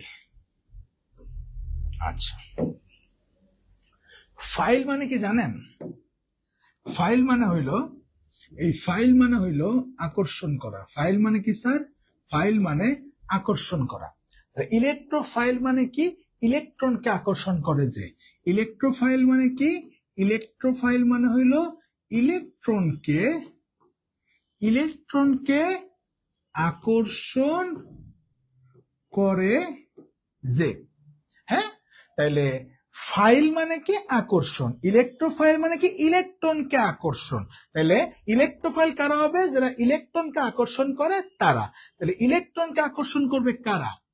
ইলেকট্রনকে আকর্ষণ করবে কারা? আপনি বলেন, একটু বলেন, ইলেকট্রনকে আকর্ষণ কারা করবে? ইলেকট্রনকে আকর্ষণ কারা করবে বলেন? ইলেকট্রনকে কারা আকর্ষণ করবে বলেন? কমন সেন্স কি বলে? ইলেকট্রন যেহেতু নেগেটিভ, তাহলে তারা আকর্ষণ করবে কে? পজিটিভরা। তাহলে ইলেকট্রনকে আকর্ষণ করে যে, ইলেকট্রনকে কে আকর্ষণ করবে? ইলেকট্রনকে আকর্ষণ করবে পজিটিভ চার্জ, ধনাত্মক চার্জ। তাহলে ইলেকট্রনকে আকর্ষণ করবে কে? ধনাত্মক চার্জ। অনেকে কি করে ইলেকট্রোফাইল, তার মানে নেগেটিভ যারা, ইলেকট্রন যারা নেগেটিভ যারা, তারা হলো ইলেকট্রোফাইল। না, ইলেকট্রোফাইল মানে কি? ইলেকট্রোফাইল মানে ইলেকট্রনকে আকর্ষণ করে যে। ইলেকট্রনকে আকর্ষণ কে করবে? ইলেকট্রন করবে, নেগেটিভ চার্জ করবে না উল্টা করবে? আকর্ষণ কি আমরা জানি বিপরীত লিঙ্গে আকর্ষণ হয়, সমলিঙ্গে আকর্ষণ হয় না। তাহলে ইলেকট্রনকে আকর্ষণ করবে কে? তার উল্টা চার্জ, তাহলে ধনাত্মক চার্জ। অথবা কি? অথবা যাদের অষ্টক সংকোচন হয়, অষ্টক সংকোচন না লিখে কি ইলেকট্রন ঘাটতি থাকে, ইলেকট্রন ঘাটতি থাকে, যাদের ইলেকট্রনের ঘাটতি আছে। হ্যাঁ, যার টাকার দরকার আছে বা যার ক্ষুধা আছে সেই তো খাবে, যার ক্ষুধা নাই পেট ভরা সে কি খাইতে যাবে না। তাহলে ইলেকট্রনকে আকর্ষণ করবে কে? ইলেকট্রনকে আকর্ষণ করবে হয় ধনাত্মক চার্জ, পজিটিভ চার্জ, অথবা কে? যার ইলেকট্রনের ঘাটতি আছে সে। ইলেকট্রন ঘাটতি আছে কাদের? যাদের অষ্টক সংকোচন আছে। আমরা দেখছি অ্যালুমিনিয়াম ক্লোরাইড, অ্যালুমিনিয়াম ক্লোরাইড, লাস্টের শেলে, অ্যালুমিনিয়ামের লাস্টের শেলে কয়টা ইলেকট্রন থাকে? 3টে ইলেকট্রন থাকে। আর এই 3টে ইলেকট্রনের সাথে কি হয়? 3টা কি যুক্ত হয়? ক্লোরিন যুক্ত হয়। তখন কি করে? অ্যালুমিনিয়াম ক্লোরাইড তৈরি করে। তাহলে খেয়াল করেন, এই যে অ্যালুমিনিয়াম ক্লোরাইড, এখানে সর্বশেষ শক্তি স্তরে 2 2 2 কয়টা ইলেকট্রন আছে? 6টা ইলেকট্রন আছে। তার কি তার অষ্টক পূর্ণ হয়েছে? তার কিন্তু অষ্টক পূর্ণ হয় নাই, তার কিন্তু অষ্টক পূর্ণ হয় নাই। সুতরাং এখানে কি আছে? অষ্টক সংকোচন আছে। অষ্টক কি আছে? অষ্টক সংকোচন আছে। আর অষ্টক সংকোচন থাকলে তার কি অষ্টক পূর্ণ হয়েছে? না, তার মানে তার ইলেকট্রনের মধ্যে কি আছে? আকর্ষণ আছে। এতটুকু কথা সবাই আশা করি বুঝতে পারছেন। পজিটিভ চার্জ, ইয়েস, এতটুকু কথা সবাই আশা করি বুঝতে পারছেন। ইলেকট্রোফাইল কারা? ইলেকট্রোফাইল কয় রকম হইতে পারে? একটা রকম হইতে পারে হইল তোমার ধনাত্মক, ধনাত্মক ধনাত্মক। কেন? কারণ যেহেতু ইলেকট্রোফাইল, তার মানে ইলেকট্রনকে যে আকর্ষণ করবে কে করবে? Positive charge. তাহলে ধনাত্মক, ধনাত্মক কে কে হইতে পারে? কার্বন, কার্বোক্যাটায়ন, সব কার্বোক্যাটায়ন গুলা, ব্রোমিন প্লাস, হাইড্রোনিয়াম আয়ন, তারপরে NO2 প্লাস। এনে আবার গোল্লা দেওয়া লাগবে এমন না বিষয়গুলো। হ্যাঁ, কার্বোক্যাটায়নে শুধু দিবেন, এগুলো যে গোল্লা দিলে বিষয়গুলো এমন না।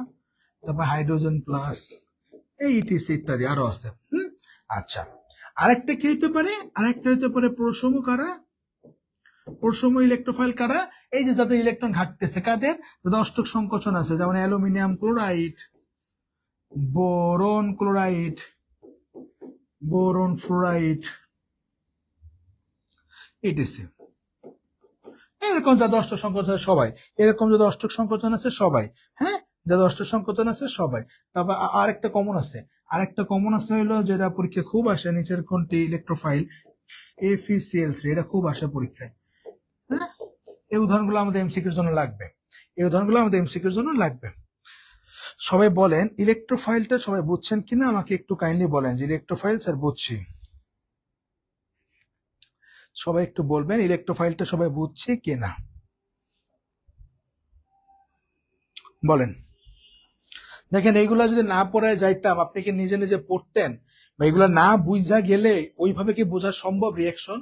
হ্যাঁ, আপনার যদি ডিরেক্ট লেখা থাকবে এখানে ইলেকট্রোফাইল, এখানে বিকারক কি করবে, তারে আক্রমণ করবে, এই সে কথাবার্তা বইতে লেখা থাকবে।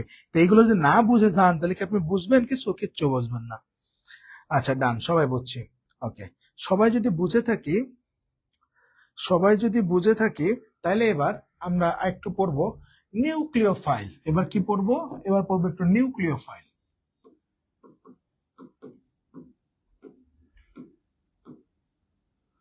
নিউক্লিওফাইল, ফাইল মানে আকর্ষণ করা, নিউক্লিওফাইল কে মানে কি? নিউক্লিওফাইল মানে নিউক্লিয়াসকে কি করবে? নিউক্লিয়াসের প্রতি আকর্ষণ। নিউক্লিওফাইল তাহলে কি হবে? ফাইল মানে আকর্ষণ, নিউক্লিওকে নিউক্লিয়াস, নিউক্লিয়াসকে আকর্ষণ করবে যে, হ্যাঁ, তাহলে নিউক্লিয়াসকে আকর্ষণ কে করে? নিউক্লিয়াসকে আকর্ষণ করে কে বলেন? নিউক্লিয়াস কি চার্জ? নিউক্লিয়াস ধনাত্মক চার্জ, তাহলে নিউক্লিয়াসকে আকর্ষণ করবে কারা? নিউক্লিয়াসকে আকর্ষণ করবে নেগেটিভ চার্জ গুলা, ঋণাত্মক চার্জ গুলা, ঋণাত্মক চার্জ, অথবা আর কারা করবে? আর কারা করবে? পজিটিভ চার্জের উপর আকর্ষণ কার থাকবে? হয় নেগেটিভ চার্জ, অথবা যাদের ইলেকট্রন কি আছে? বাড়তি আছে, অথবা যাদের ইলেকট্রন কি আছে? ইলেকট্রন বাড়তে আছে। একটু আগে আমরা বলছি ইলেকট্রোফাইল, ইলেকট্রনের প্রতি আকর্ষণ কাদের ছিল? যারা পজিটিভ চার্জ অথবা যাদের ইলেকট্রন ঘাটতি আছে। আর এটা হলো নিউক্লিওফাইল, নিউক্লিওফাইল মানে কি? নিউক্লিয়াসের প্রতি আকর্ষণ। পজিটিভের উপর আকর্ষণ থাকবে কার? নেগেটিভের, অথবা কার? যাদের ইলেকট্রন বেশি আছে, তার মানে তো নেগেটিভ, তাহলে যাদের ইলেকট্রন কি থাকবে? বাড়তি থাকবে। ঠিক আছে, আচ্ছা। তো এদের ক্ষেত্রে কি কি কে কে আছে?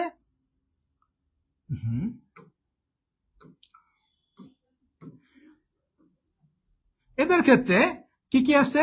ঋণাত্মক কার্বো অ্যানায়ন, দেখছেন? কার্বো ক্যাটায়ন গুলো সবাই কি? ইলেকট্রোফাইল, আর কার্বো অ্যানায়ন গুলো সবাই কি? নিউক্লিওফাইল। তারপরে কি?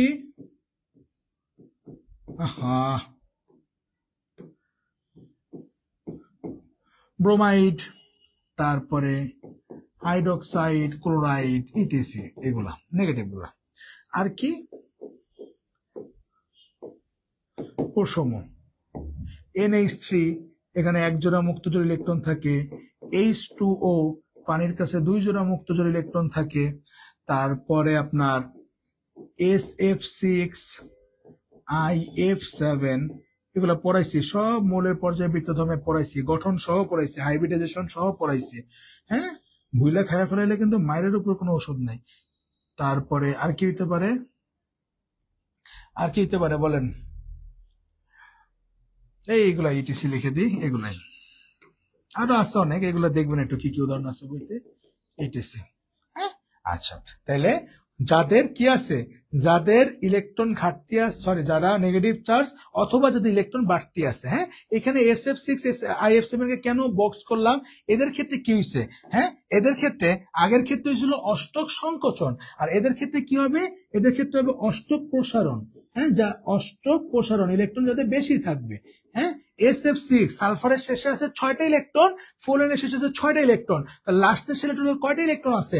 লাস্টের শেলে কিন্তু টোটাল 12টা ইলেকট্রন আছে। তাহলে কি 8টা থেকে বেশি হয়ে গেছে না, তাহলে এটা কি অষ্টক সম্প্রসারণ হয়েছে। সুতরাং এই অষ্টক সম্প্রসারণ যাদের ক্ষেত্রে হয়, IF7 এর ক্ষেত্রে 7 7 14টা ইলেকট্রন লাস্টের শেলে অষ্টক সম্প্রসারণ হয়েছে। এরা হলো স্যার কি, এরা হলো স্যার নিউক্লিয় ফাইল। এরা কি স্যার, এরা নিউক্লিয় ফাইল। তাইলে আমাদের এই অ্যামোনিয়া, এখানে নাইট্রোজেনের মুক্তজোড় ইলেকট্রন থাকে, পানি এখানে অক্সিজেনের মুক্ত ইলেকট্রন রয়ে গেছে, এক্সট্রা ইলেকট্রন রয়ে গেছে মুক্তজোড়। তারপর যাদের অষ্টক সম্প্রসারণ ঘটে, তাই না? ও আরেকটা আছে খুব আসে পরীক্ষা, আরেকটা আছে, হ্যাঁ, অ্যালকোহল, ROH। এখানে কি অক্সিজেনের কাছে কি আছে, মুক্তজোড় ইলেকট্রন আছে না, এরা, ঠিক আছে। এরা কি, এরা হলো সবাই কি স্যার, নিউক্লিয় ফাইল। আশা করি বুঝতে পারছি, আশা করি বুঝতে পারছি। Yes, ROH, RNH2, yes yes, এরকম অসংখ্য আছে অষ্টক সম্প্রসারণ যাদের। ইয়েস স্যার, সংকোচনটা আরেকটু, সংকোচনটা হইলো দেখেন, অ্যালুমিনিয়ামের শেষে কয়টা ইলেকট্রন থাকে? অ্যালুমিনিয়ামের প্রথমে থাকে 2টা, পরে থাকে 8টা, এবং সবার শেষে কয়টা থাকে? তার লাস্টের শেলে 3টা ইলেকট্রন থাকে, 3টা ইলেকট্রন থাকে। এই 3টা ইলেকট্রনের সাথে 3টা ক্লোরিন যুক্ত হয়েছে, ধরলাম। কয়টা ক্লোরিন যুক্ত হয়েছে? এই 3টা ইলেকট্রনের সাথে 3টা ক্লোরিন যুক্ত হয়েছে। তাহলে দেখেন অ্যালুমিনিয়াম ক্লোরাইডে এখানে লাস্টের শেলে 2 2 2 6টা ইলেকট্রন আছে। 8টা ইলেকট্রন কি হয়েছে? লাস্টের শেলে কি অষ্টক পূর্ণ করছে? না। 8-এর থেকে কম থাকলে অষ্টক সংকোচন, 8-এর থেকে বেশি থাকলে অষ্টক সম্প্রসারণ। এখানে হচ্ছে অষ্টক সংকোচন, এটা হচ্ছে অষ্টক সংকোচন। আর এইখানে এই যে এখানে হচ্ছে অষ্টক সম্প্রসারণ। আশা করি বুঝতে পারছেন, আশা করি বুঝতে পারছেন। প্রসম মানে কি? দেখেন এরা নেগেটিভ চার্জ, তারপরে এরা দেখেন পজিটিভ চার্জ। প্রসম মানে এদের কোনো চার্জ নাই কিন্তু ইফেক্ট ফেলতেছে। এরা অষ্টক সংকোচন, ইলেকট্রন ঘাটতি আছে, ইলেকট্রনের প্রতি তার আকর্ষণ আছে, কিন্তু কোনো কি নাই, চার্জ নাই। প্রসম মানে হলো কোনো চার্জ নাই। দেখেন এদের ক্ষেত্রে কোনো চার্জ নাই, হ্যাঁ, প্রসম মানে হলো চার্জ নাই। আগের স্লাইড প্লিজ। আচ্ছা, আগের স্লাইড, এই যে আগের স্লাইড।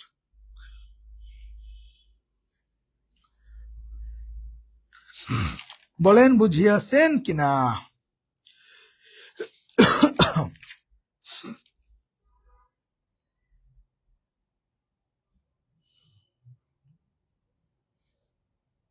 হইলে বললেন, হ্যাঁ, হইলে বললেন।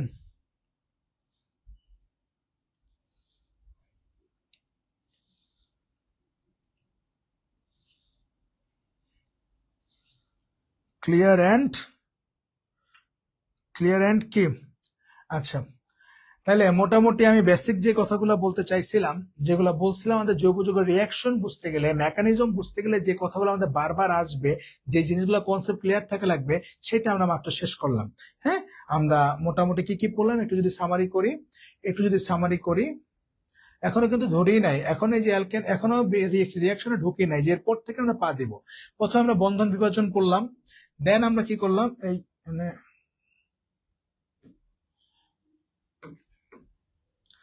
প্রথমে আমরা বন্ধন বিভাজন পড়লাম, তারপর আমরা কি পড়লাম, সুষম বিভাজন কি, দেন আমরা পড়লাম বিষম বিভাজন কি, দেন আমরা পড়লাম অ্যালকাইল গ্রুপটা কি, দেন আমরা কি পড়লাম, কার্বোক্যাটায়ন কি, তারপর কি পড়লাম, কার্বোক্যাটায়নের যে সক্রিয়তা এবং স্থিতিশীলতা ক্রম আছে সেটা পড়লাম, দেন আমরা কার্বো অ্যানায়ন পড়লাম, দেন আমরা কি পড়লাম, কার্বো অ্যানায়নের সক্রিয়তা এবং স্থিতিশীলতা ক্রম পড়লাম, তারপর আমরা কি পড়লাম, ফ্রি রেডিক্যাল। তারপর আমরা কি পড়ছি স্যার, ফ্রি রেডিক্যাল জিনিসটা কি আমরা দেখছি। ফ্রি রেডিক্যাল হলো কার্বোক্যাটায়নের মতো ইলেকট্রন ঘাটতি থাকে, তাদের সক্রিয়তা ক্রম এবং স্থিতিশীলতা ক্রম দেখছি।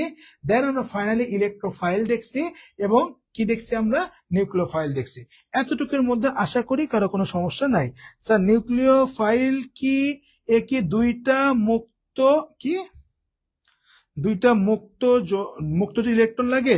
নিউক্লিওফাইল মানে কি, নিউক্লিয়াসের প্রতি আকর্ষণ, কারণ নেগেটিভকে আকর্ষণ করবে হয় পজিটিভ চার্জ বা যাতে ইলেকট্রন বেশি থাকে। হ্যাঁ, এই যে 1 জোড়া 2টা 3টা থাকতে পারে, তাই না, হাই থাকতেই পারে।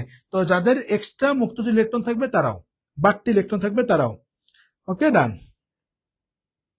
স্যার পুরানো চ্যাপ্টারগুলোর উপর ওয়ান শট দিয়ে, হ্যাঁ, এটা নিয়ে আমি তোদের সাথে গ্রুপে কথা বলবো, আমার কালকে বলতাম, কিন্তু কালকে আসার পর থেকে কালকে এত মাইগ্রেনে ব্যথা, ইভেন এখনো ব্যথা। হ্যাঁ, আমি আজকে মনে কর খালি ঘুমাইছি, কিন্তু আমার তাও এখনো ঠিক হয় নাই। হ্যাঁ, তো প্রচুর মাইগ্রেনে ব্যথা আমার কালকে থেকে বাড়ছে। এই ঠান্ডা গরম দুইটা লাগলে আমার প্যারা লাগে। স্যার বক্সটার একবার বলবেন, কোন বক্সটা রে? এই বক্সটা দেখ, এই বক্সটা একটু দেখ। সালফার, হ্যাঁ সালফার, সালফারের ইলেকট্রন বিন্যাস করলে কি হয় 2 8 6, কারণ সালফার কত স্যার 16, তাহলে সালফারের শেষে কয়টা ইলেকট্রন আছে স্যার, সালফারের শেষে 6টা ইলেকট্রন আছে, কয়টা ইলেকট্রন আছে 6টা। তো SF6 তার মানে সালফারের শেষে, হ্যাঁ সালফারের শেষে ধরলাম 1টা 2টা 3টা 4টা 5টা 6টা ইলেকট্রন আছে, কয়টা ইলেকট্রন আছে 6টা। এখন এই 6টা ইলেকট্রনের সাথে কি হয়েছে 6টা ফ্লোরিন যুক্ত হয়েছে SF6, তার মানে এখানে একটা ফ্লোরিন, এখানে একটা ফ্লোরিন, এখানে একটা ফ্লোরিন, হ্যাঁ ধরলাম এইখানে 3টা ফ্লোরিন, এই একটা ফ্লোরিন, এই একটা ফ্লোরিন, এই একটা ফ্লোরিন। তাহলে দেখ, তাহলে সালফারের সর্বশেষ শক্তি স্তরে 2 2 4 5 6 7 8 9 10 11 12, টোটাল কয়টা ইলেকট্রন আছে স্যার, টোটাল 12টা ইলেকট্রন আছে। কয়টা ইলেকট্রন আছে 12টা। তাইলে এটা কি 8-এর থেকে বেশি না কম, অবশ্যই বেশি। বেশিকে কি বলে বাংলায় সম্প্রসারিত হওয়া, সুতরাং এখানে কি হয়েছে ইলেকট্রনের অষ্টক কি হয়েছে, অষ্টক সম্প্রসারণ হয়েছে। আর অ্যালুমিনিয়াম ক্লোরাইডের ক্ষেত্রে ওদের ক্ষেত্রে কি হয়েছিল, ওদের ক্ষেত্রে 8-এর থেকে কম হয়েছিল, এই কারণে অষ্টক সংকোচন। হ্যাঁ এইগুলা কিন্তু হাইব্রিডাইজেশন সহ পড়াইছি। দেখেন বুঝছেন কিনা, দেখেন বুঝছেন কিনা।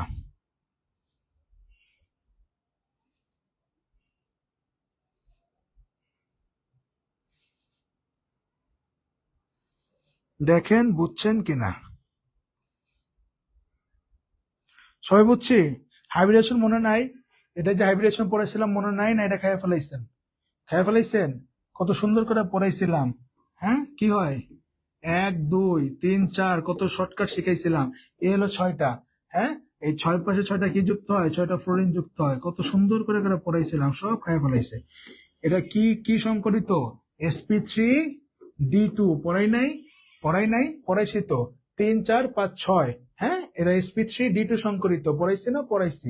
এদের কি হয়, এই যে সালফারের 1 2 3 4 5 6, এদের সাথে কি হয়, এই যে 6টা কি যুক্ত হয়, 6টা ক্লোরিন ফ্লোরিন এরা যুক্ত হয়।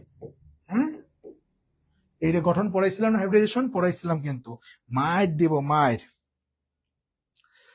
ওকে এবার এবার আমরা মেইন পরে ঢুকবো।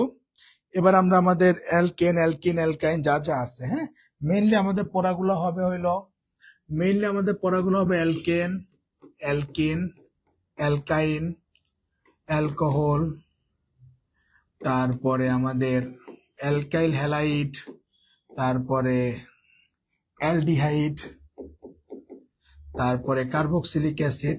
মেইনলি মোটামুটি আমাদের খেলা হবে এগুলো নিয়ে। হ্যাঁ এদের থেকে আমরা একে অপরের পারস্পরিক রূপান্তর করব, এদের কাছ থেকে আমরা কি করব, আচ্ছা তারপরে RCOR কীটনমূলক, হ্যাঁ আমরা কি করব, আমরা এদেরকে একে অপরের পারস্পরিক রূপান্তর করব। আমাদের খেলাগুলো হবে স্যার এই বিষয়গুলো নিয়ে। হ্যাঁ দেখা গেল এই এখান থেকে অ্যালকেন বানাও, এখান থেকে অ্যালকেন বানাও, অ্যালকেন হ্যালাইড থেকে অ্যালকেন বানাও, অ্যালকোহল থেকে অ্যালকেন বানাও, এরকম আবার অ্যালকেন থেকে এদের বানাও, এরকম করে বিভিন্ন ভাবে মানে একে অপরের পারস্পরিক রূপান্তর খেলা হবে এদেরকে নিয়ে। হ্যাঁ এখন আপনারা যা মন চাই আমি আপনারা বলতে পারি, আপনারা যা মন চাই আমি আপনাকে বের করতে বলতে পারি। আমি ভাবলাম ছুটি দুইটা বিষয় হইতে পারে, অ্যালকেন আজকে এক ক্লাসে শেষ করা সম্ভব না, হইতে পারে আজকে যদি অ্যালকেন তাহলে একটু অর্ধেক পড়তে হবে, দেন আবার সামনের ক্লাস অর্ধেক, অথবা এমন করতে পারেন সামনের ক্লাসে টাইম বেশি লাগলেও অ্যালকেন পুরোটা করতে পারেন, আপনার ইচ্ছা। চাইলে আজকে ক্লাস করতে পারেন, অথবা যদি আপনার মনে হয় না স্যার আমি আগে আজকে যেগুলো বুঝাইলেন বিক্রিয়া বুঝতে গেলে তো আমার এইগুলো ক্লিয়ার থাকা লাগবে, আগে এগুলো আজকে ভালো মতো রিভিশন করি, নেক্সট ক্লাস থেকে আপনি বিক্রিয়ায় ঢুকেন, আর এবং নেক্সট ক্লাসটা ক্লাস নিয়েন, নেক্সট ক্লাসটা অ্যালকেনটা একবারে শেষ করে দিন, এটা আপনাদের ইচ্ছা, বলেন কি করবেন বলেন, আমার কোনো সমস্যা নাই। আপনারা চাইলে আমি আজকে অ্যালকেন অর্ধেক পড়ায় দেন, একবারে আজকে ক্লাস পুরোটা শেষ করা যাবে না, অথবা আমি কালকে ক্লাস নিব, কালকে কি বার, কালকে রবিবার, সোমবারে মানে নেক্সট ক্লাসে, বলেন নেক্সট ক্লাসে চাইলে মেয়ে ক্লাস করতে পারেন, অ্যালকেন পুরোটা একবারে শেষ করতে পারেন, অথবা আজকে অর্ধেক করে নেক্সট ক্লাসে বাকি অর্ধেক করতে পারেন। কি করবেন, আজকে যা পড়াইছে এগুলো আগে ক্লিয়ার করবেন, বলেন বলেন, দিলাম আপনাদের উপর ছেড়ে দিলাম, আপনারা যা বলবেন তাই। দুইটা ওয়ে, আজকে অ্যালকেন অর্ধেক করায় নেক্সট ক্লাসে বাকি অর্ধেক করাবো, অথবা আজকে যতটুকু পড়াইছি স্যার এইগুলো আগে ক্লিয়ার হয়ে এগুলো বাসায় রিভিশন করে নেক্সট ক্লাসে আপনি এক ক্লাসে অ্যালকেন পুরোটা শেষ করেন। স্যার ক্লাস পুরো অ্যালকেন করান স্যার, আচ্ছা পুরো অ্যালকেন একবারে করাবো, এটা খারাপ হয় না, পুরাটা অ্যালকেন একবারে শেষ করে দিলাম, আজকে অর্ধেক কালকে অর্ধেক না পড়ে পুরোটা একবারে পড়াই দিলাম। ওকে ডান। তাহলে সোমবারে তাহলে ইয়ে করেন, তাহলে সোমবারে একটু হাতে টাইম নিয়েন। সোমবারে তাহলে এরকম 9টা বা 9:15 মতো শুরু করে দিব। সোমবারটা তাহলে আমরা অ্যালকেন একবারে শেষ করব। কিন্তু সবচেয়ে গুরুত্বপূর্ণ বিষয় যেটা, নেক্সট ক্লাস থেকে টের পাবেন যে কত মজা। নেক্সট ক্লাস থেকে প্যারা নাই, প্যারার পার্ট গুলো আমরা শেষ করে ফেলতেছি, অলরেডি ফেলছি। হ্যাঁ, আজকের ক্লাসে যা পড়াইছি এই টপিক গুলো যেন স্যার কারো কোনো কোশ্চেন না থাকে। এই টপিক গুলো যেন আমি বলা মাত্রই যে এটা আমরা এখন পড়তেছি নিউক্লিওফিলিক সংযোজন বিক্রিয়া। তখন আবার নিউক্লিওফিলিক জিনিসটা কি, নিউক্লিওফাইল আবার কি, এটা যেন বলতে না হয়, এটা যেন ক্লিয়ার থাকে স্যার। হ্যাঁ, তাহলে আমার আর কোনো প্যারা হবে না। তাহলে সবাই ভালো থাকেন। আচ্ছা, ক্ষুধা লাগছে আর কি, আচ্ছা ক্ষুধা তো আমারও লাগছে। তাহলে সবাই ভালো থাকেন, তাহলে সুস্থ থাকেন। নেক্সট ক্লাসে তাহলে অ্যালকেন পুরোটা পড়াবো, একটু খাইয়ে দাওয়া করে যেন ক্ষুধা না লাগে নেক্সট ক্লাসে, একটু তাড়াতাড়ি রেডি হয়েন। আর কালকে ক্লাস নেওয়া যাবে না তাহলে স্যার, না শনি সোম বুধ তোদের, হ্যাঁ শনি সোম বুধ এটা ফিক্সড। আর যদি গ্যাপ থাকে যে শুক্রবার বা শুক্র না পারলে যে মেয়ে ক্লাস নিয়ে দেবো না, সমস্যা নেই। হ্যাঁ, নেক্সট ক্লাসে পুরো অ্যালকেন একবারে করবো না। তাহলে আর আরেকটা বিষয় হলো, আপনাদের যে পরীক্ষার জন্য টেস্ট পরীক্ষার জন্য যে অধ্যায়গুলো লাগবে ওইটা নিয়ে আমি গ্রুপে যদি যখন কথা বলবো আপনারা একটু রেসপন্স করেন। হ্যাঁ, সবার মতামত একটু দিন। তো সবাই ভালো থাকেন, সবাই সুস্থ থাকেন। কালকে কালকে নিলে আমার কালকে তো আবার ওই যে অন্য 26-এর ক্লাস আছে, তারপরে আমার এই যে নিজের কিছু কাজ আছে। আমার একটা ভার্সিটি মিটিং ছিল আজকে, তোদের জন্য আমি এটা করি নাই। তো কালকে না, সোমবারে কর। সোম বুধ তো আছে আমাদের এই সপ্তাহে, এখনো সোমবারে কর। হ্যাঁ, সোমবার আমরা অ্যালকেন যদি পুরোটা শেষ করে ফেলবো, দেন আমরা পরের ক্লাসে অ্যালকেন একই, এই নামকরণ যেমন অ্যালকেন একসাথে পড়ছি, বিক্রিয়ার ক্ষেত্রে সেম, এই দুইটা সব একই প্যাটার্ন। তো আমরা একসাথে শেষ করে ফেলবো। তো সবাই ভালো থাকেন, সুস্থ থাকেন, সবাইকে আল্লাহ হাফেজ।